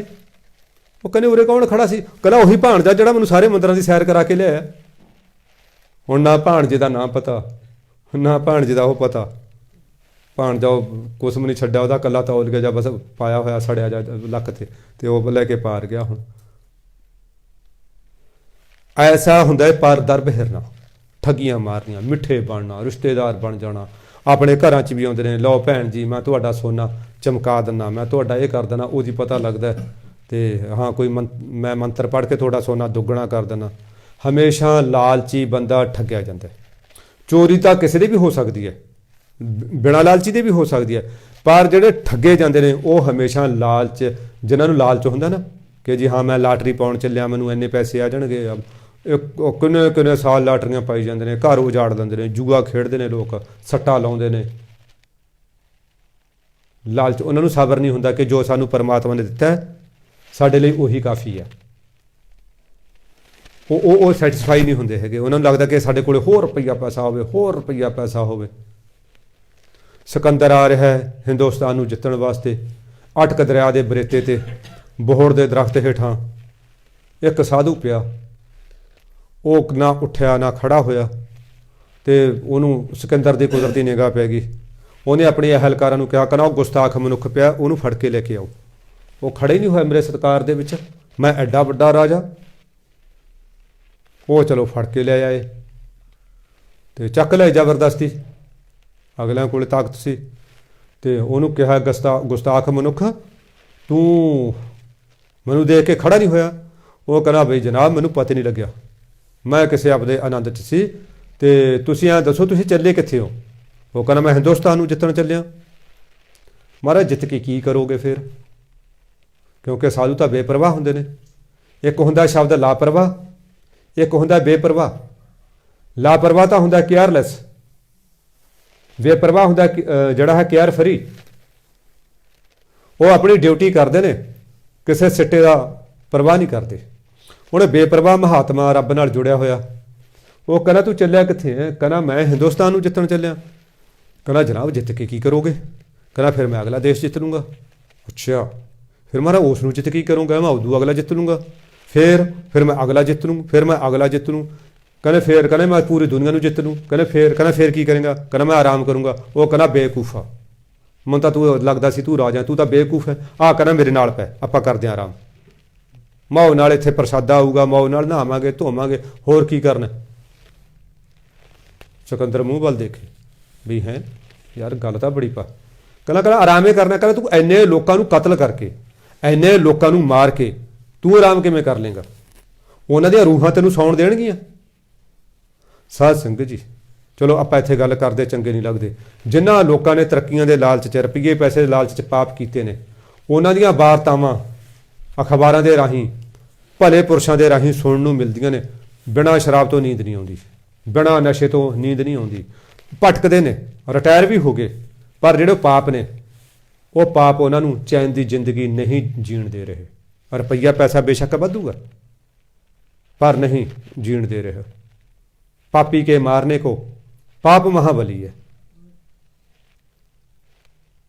वो पाप इन्ने क परेशान करते हैं भी बंदे नूं नहीं सौण देंदे।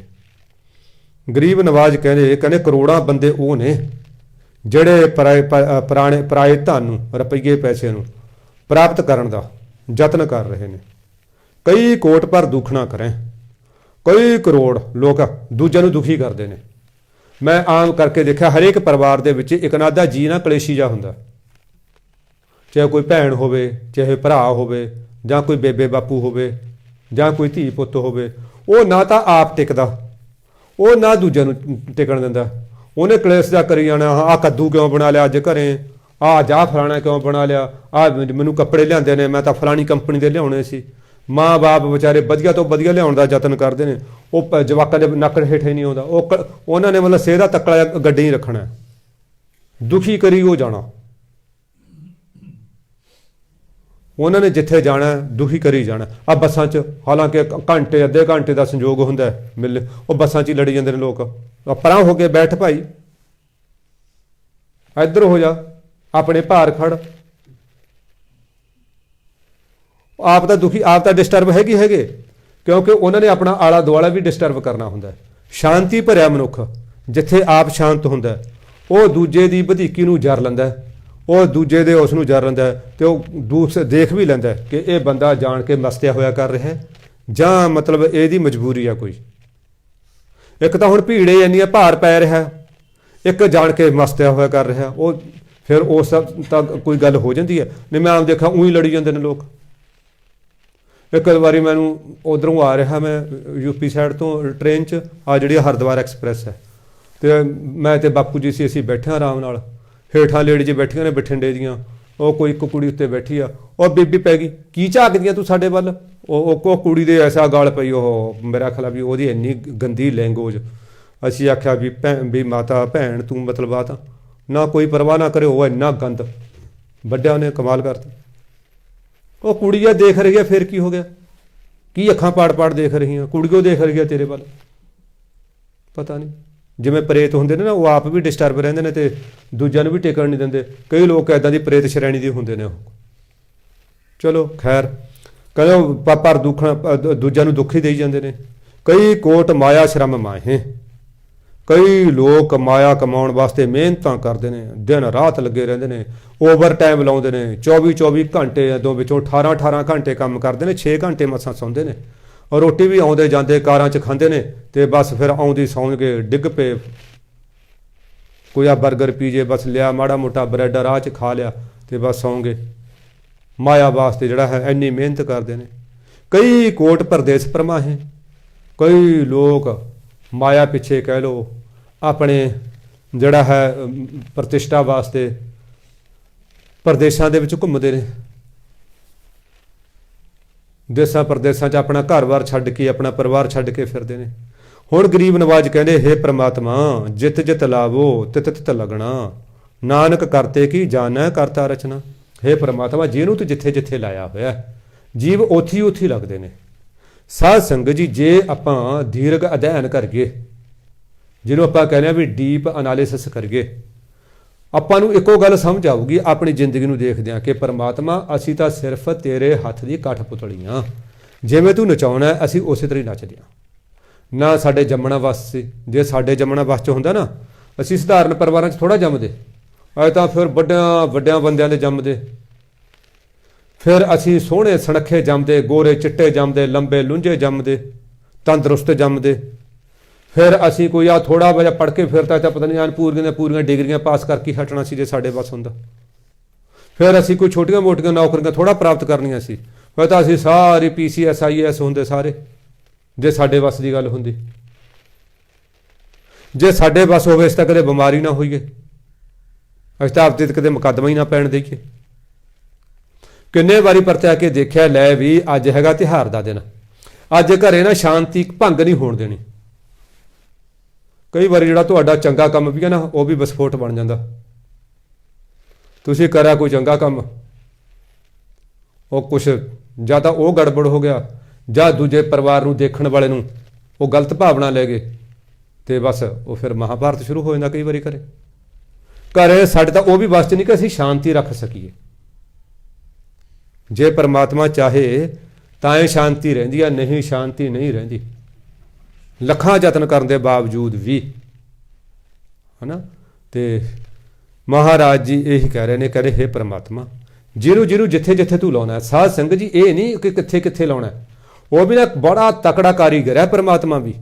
ਜਿਵੇਂ ਕਾਰੀਗਰ ਦੇਖ ਕੇ ਨਾ ਇੱਟ ਲਾਉਂਦਾ ਸਾਫ਼, ਉਹਨੂੰ ਪਤਾ ਵੀ ਮੈਂ ਜਿਹੜੀ ਇਹ ਰੋੜਾ ਕਿੱਥੇ ਲਾਉਣਾ, ਜਿਹੜੀ ਡੇਲੀ ਕਿੱਥੇ ਲਾਉਣੀ ਹੈ, ਉਹਨੂੰ ਸਾਰਾ ਪਤਾ। ਅੱਛਾ, ਜਿਹੜੇ ਖੰਗਰ ਹੁੰਦੇ ਨੇ ਉਹ ਕਿੱਥੇ ਲਾਉਣੇ ਨੇ, ਉਹ ਨੀਹਾਂ 'ਚ ਭਰਦੇ ਨੇ।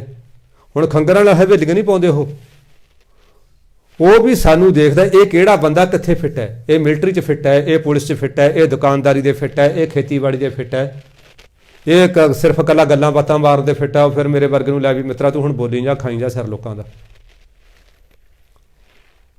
ਉਹ ਵੀ ਦੇਖਦਾ ਸਾਰਾ। ਅੱਛਾ, ਫਿਰ ਉਸ ਹਿਸਾਬ ਨਾਲ ਉਹਨੂੰ ਉੱਥੇ ਫਿੱਟ ਕਰ ਦਿੰਦਾ।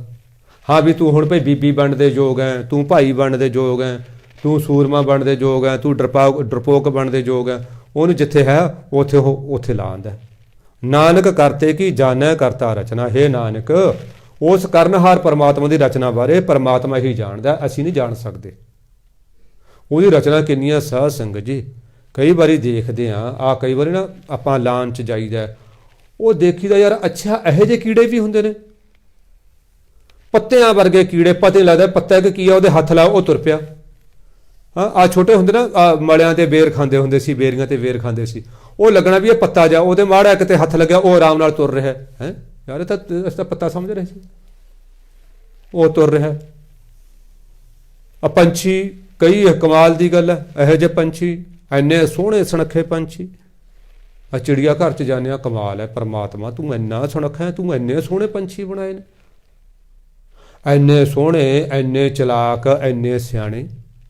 ਕਈ ਜਾਨਵਰਾਂ ਦੇ ਵਿੱਚ ਉਹਨੇ ਇੰਨੀ ਕੁ ਮਤਲਬ ਪਾਈ ਹੈ ਇਨਸਾਨੀਅਤ, ਸ਼ਾਇਦ ਸਾਡੇ ਇਨਸਾਨਾਂ 'ਚ ਉਨੀ ਇਨਸਾਨੀਅਤ ਨਹੀਂ।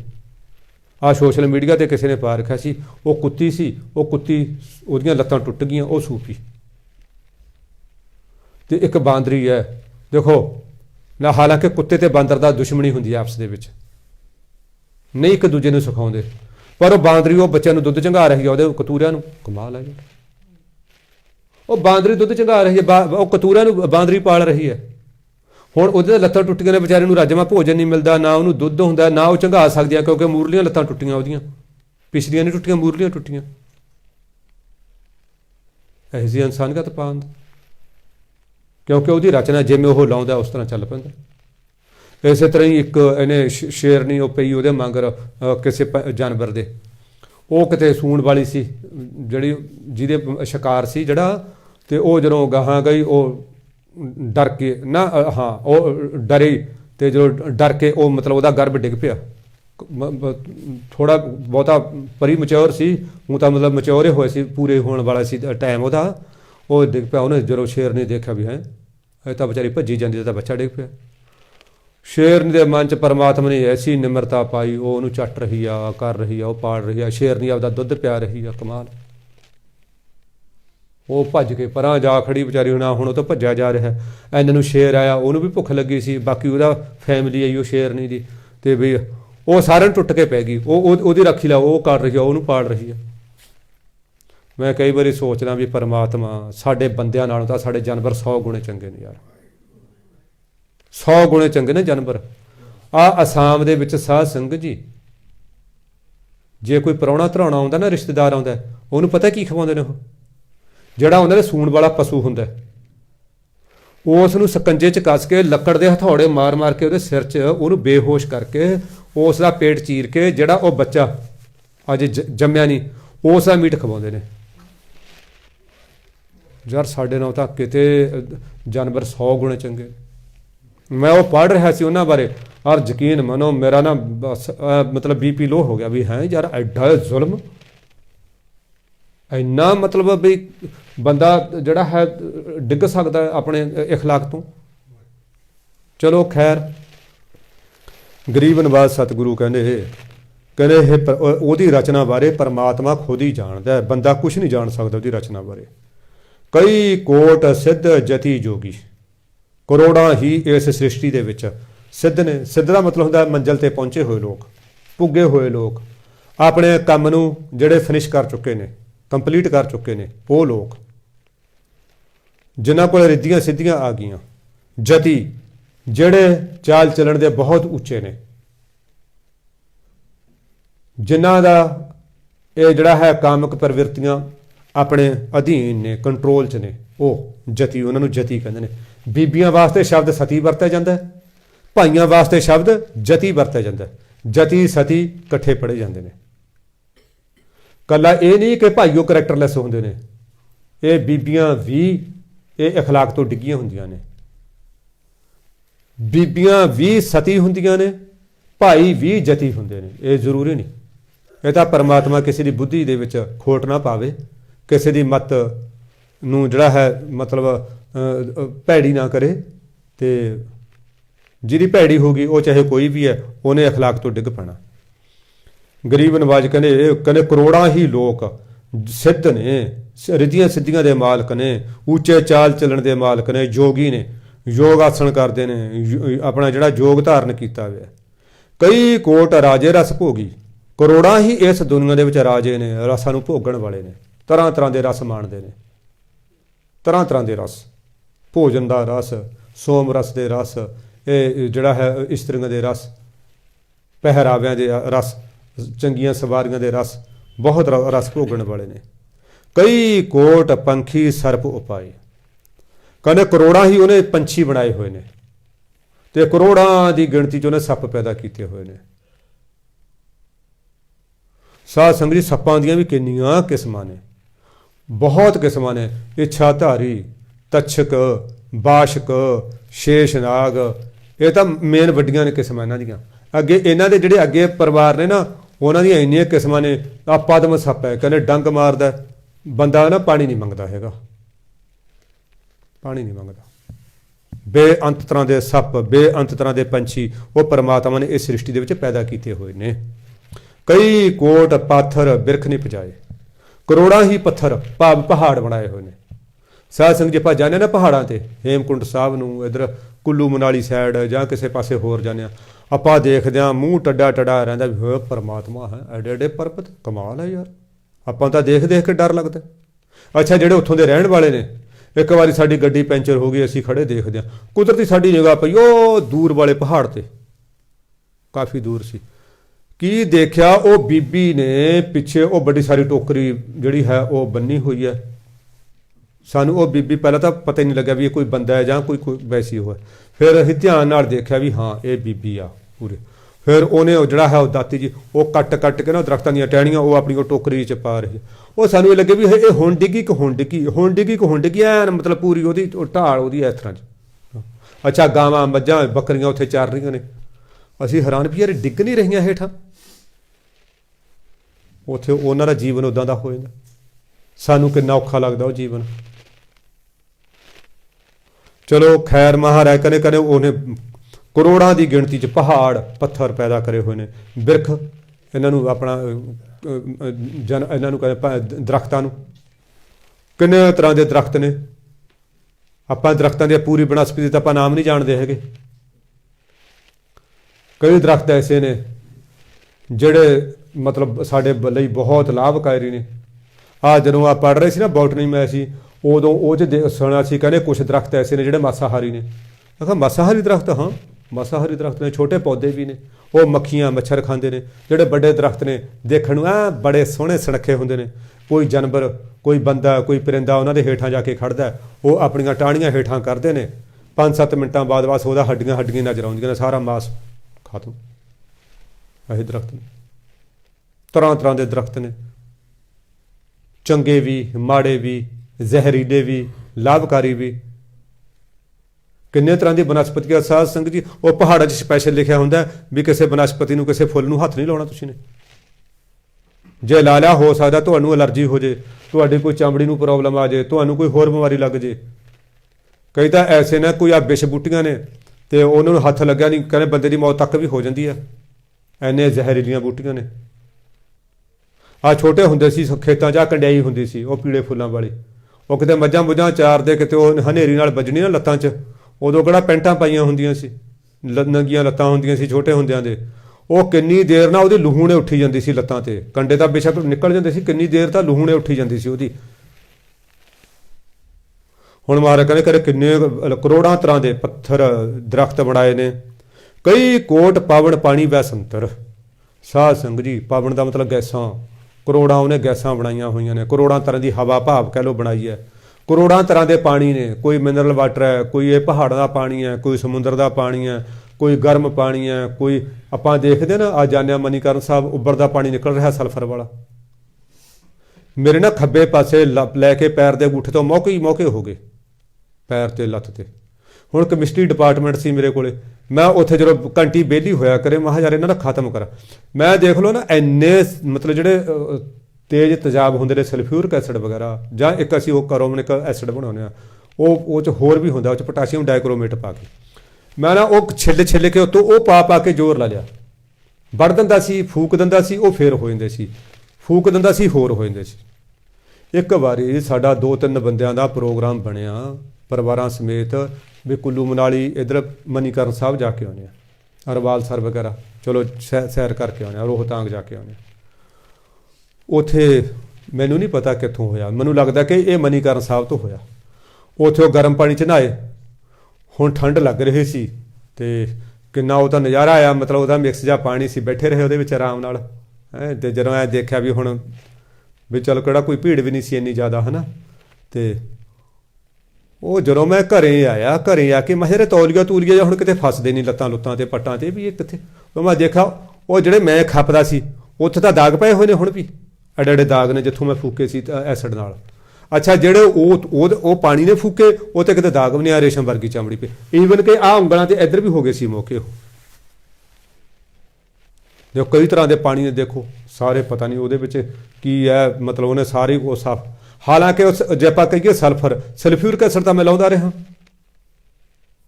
ਪਤਾ ਨਹੀਂ ਕਿੱਥੇ ਕਰਾਮਾਤ ਵਾਪਰੀ। ਭਾਵ ਤਰ੍ਹਾਂ ਤਰ੍ਹਾਂ ਦੇ ਪਾਣੀ ਨੇ ਮਹਾਰਾਜ ਕਹਿੰਦੇ, ਬਹੁਤ ਤਰ੍ਹਾਂ ਦੇ। ਬੈਸੰਤਰ ਕਿੰਨੇ ਕਿਸਮ ਦੀਆਂ ਅੱਗਾਂ ਨੇ, ਆਹ 6-7 ਕਿਸਮ ਦੀਆਂ ਅੱਗਾਂ ਦਾ ਸ਼ਾਸਤਰਕਾਰਾਂ ਨੇ ਗਿਣੀਆਂ ਨੇ। ਜਠ ਅਗਨੀ, ਵੜਵਾ ਅਗਨੀ, ਮਾਇਆ ਅਗਨੀ, ਦਾਵਾ ਅਗਨ, 6 ਤਰ੍ਹਾਂ ਦੀਆਂ ਅੱਗਾਂ ਤਾਂ ਇਹ ਸ਼ਾਸਤਰਕਾਰਾਂ ਨੇ ਗਿਣੀਆਂ ਨੇ। ਹੋਰ ਪਤਾ ਨਹੀਂ ਕਿੰਨੀਆਂ ਅੱਗਾਂ ਹੋਣਗੀਆਂ। ਸਾਧ ਸੰਗਤ ਜੀ, ਸਾਡੀ ਬੁੱਧੀ, ਸਾਡੀ ਸਾਇੰਸ ਇਹ ਕੁਦਰਤ ਦੇ ਕੁਛ ਕੁ ਹਿੱਸਿਆਂ ਤੱਕ ਪਹੁੰਚੀ ਹੈ।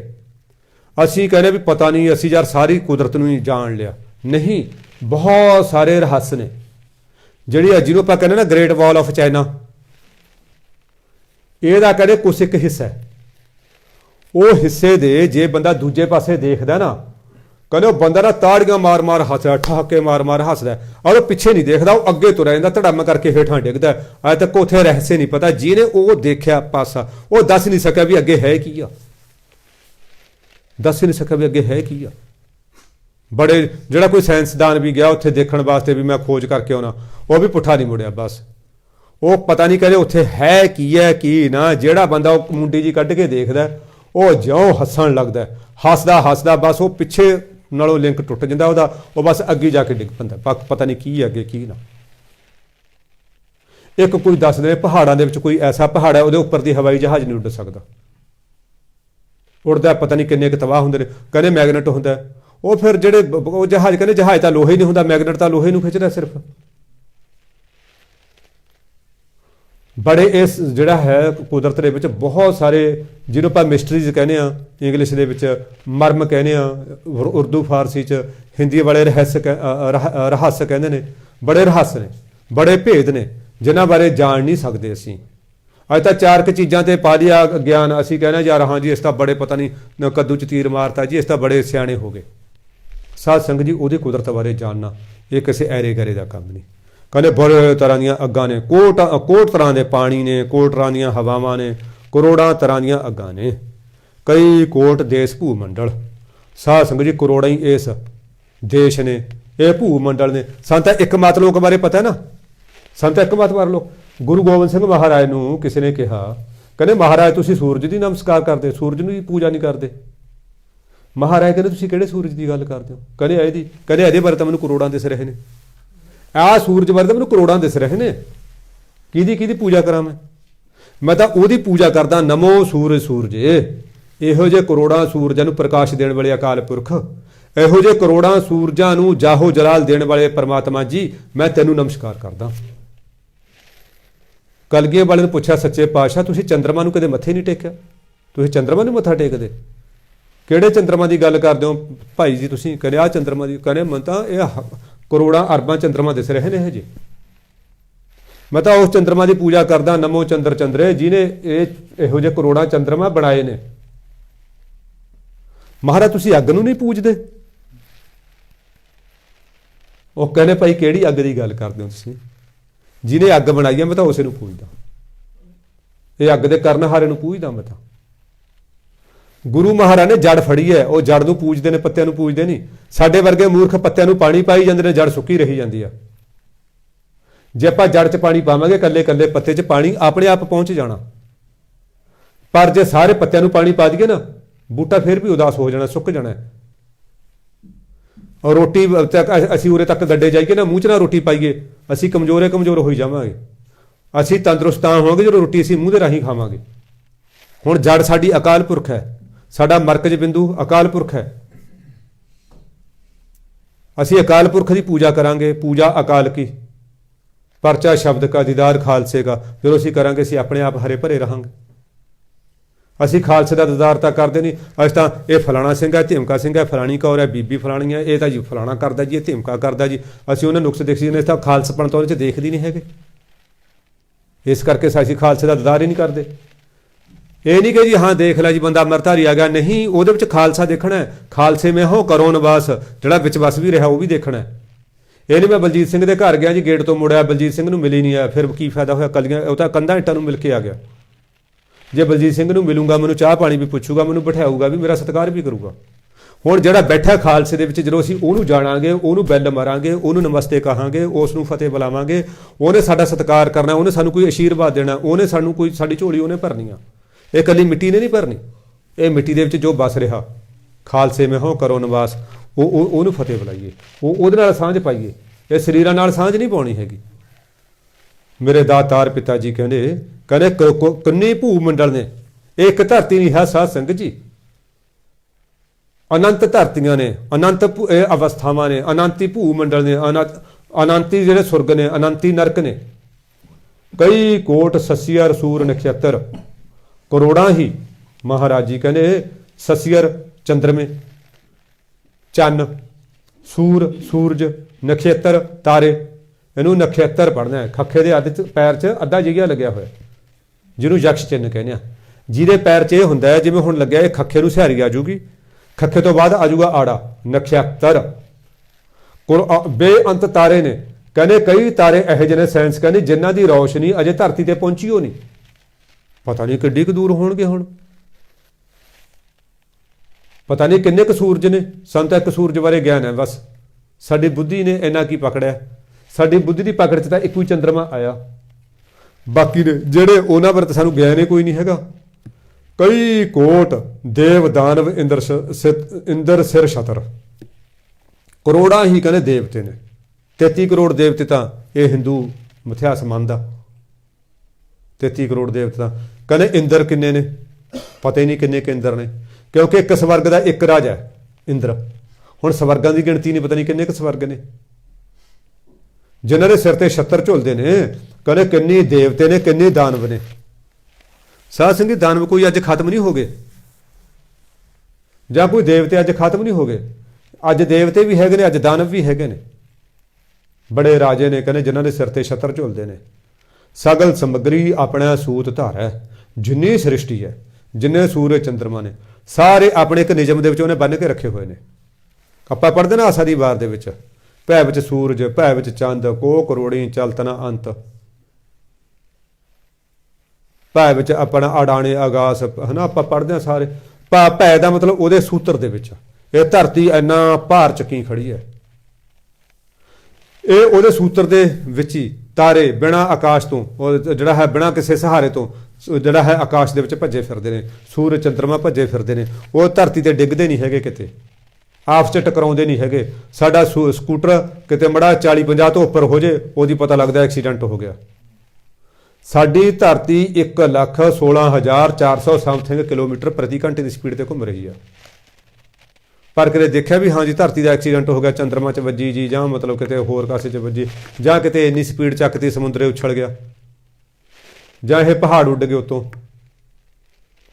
ਇੰਨੀ ਸਪੀਡ ਦੇ ਘੁੰਮਣ ਦੇ ਬਾਵਜੂਦ ਵੀ ਫਿਰ ਵੀ ਅਸੀਂ ਸਾਰੇ ਸੁਰੱਖਿਅਤ ਹਾਂ।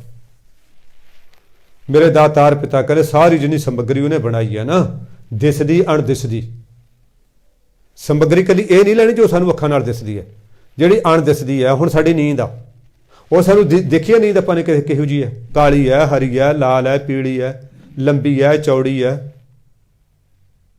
ਜਦੋਂ ਨੀਂਦ ਆਉਂਦੀ ਆਪਾਂ ਕਿੱਥੇ ਜਾਂਦੇ ਹਾਂ? ਨੀਂਦ ਆਪਾਂ ਨੂੰ ਸਾਰਿਆਂ ਨੂੰ ਆਉਂਦੀ ਹੈ ਨਾ। ਜਿੱਦਾਂ ਦੇ ਆਪਾਂ ਜੰਮਿਆ ਉਦੋਂ ਦੇ ਸੌਂਦੇ ਹਾਂ। ਮਾਂ ਦੇ ਪੇਟ ਦੇ ਵਿੱਚ ਵੀ ਸੌਂਦੇ ਸੀ। ਦੋ ਤਰ੍ਹਾਂ ਦੀ ਨੀਂਦ ਹੈ, ਇੱਕ ਸਰੀਰਕ ਨੀਂਦ ਹੈ, ਇੱਕ ਮਾਨਸਿਕ ਨੀਂਦ ਹੈ। ਮਾਨਸਿਕ ਨੀਂਦ ਬਾਰੇ ਤਾਂ ਸਾਨੂੰ ਕੀ ਪਤਾ ਹੋਊਗਾ?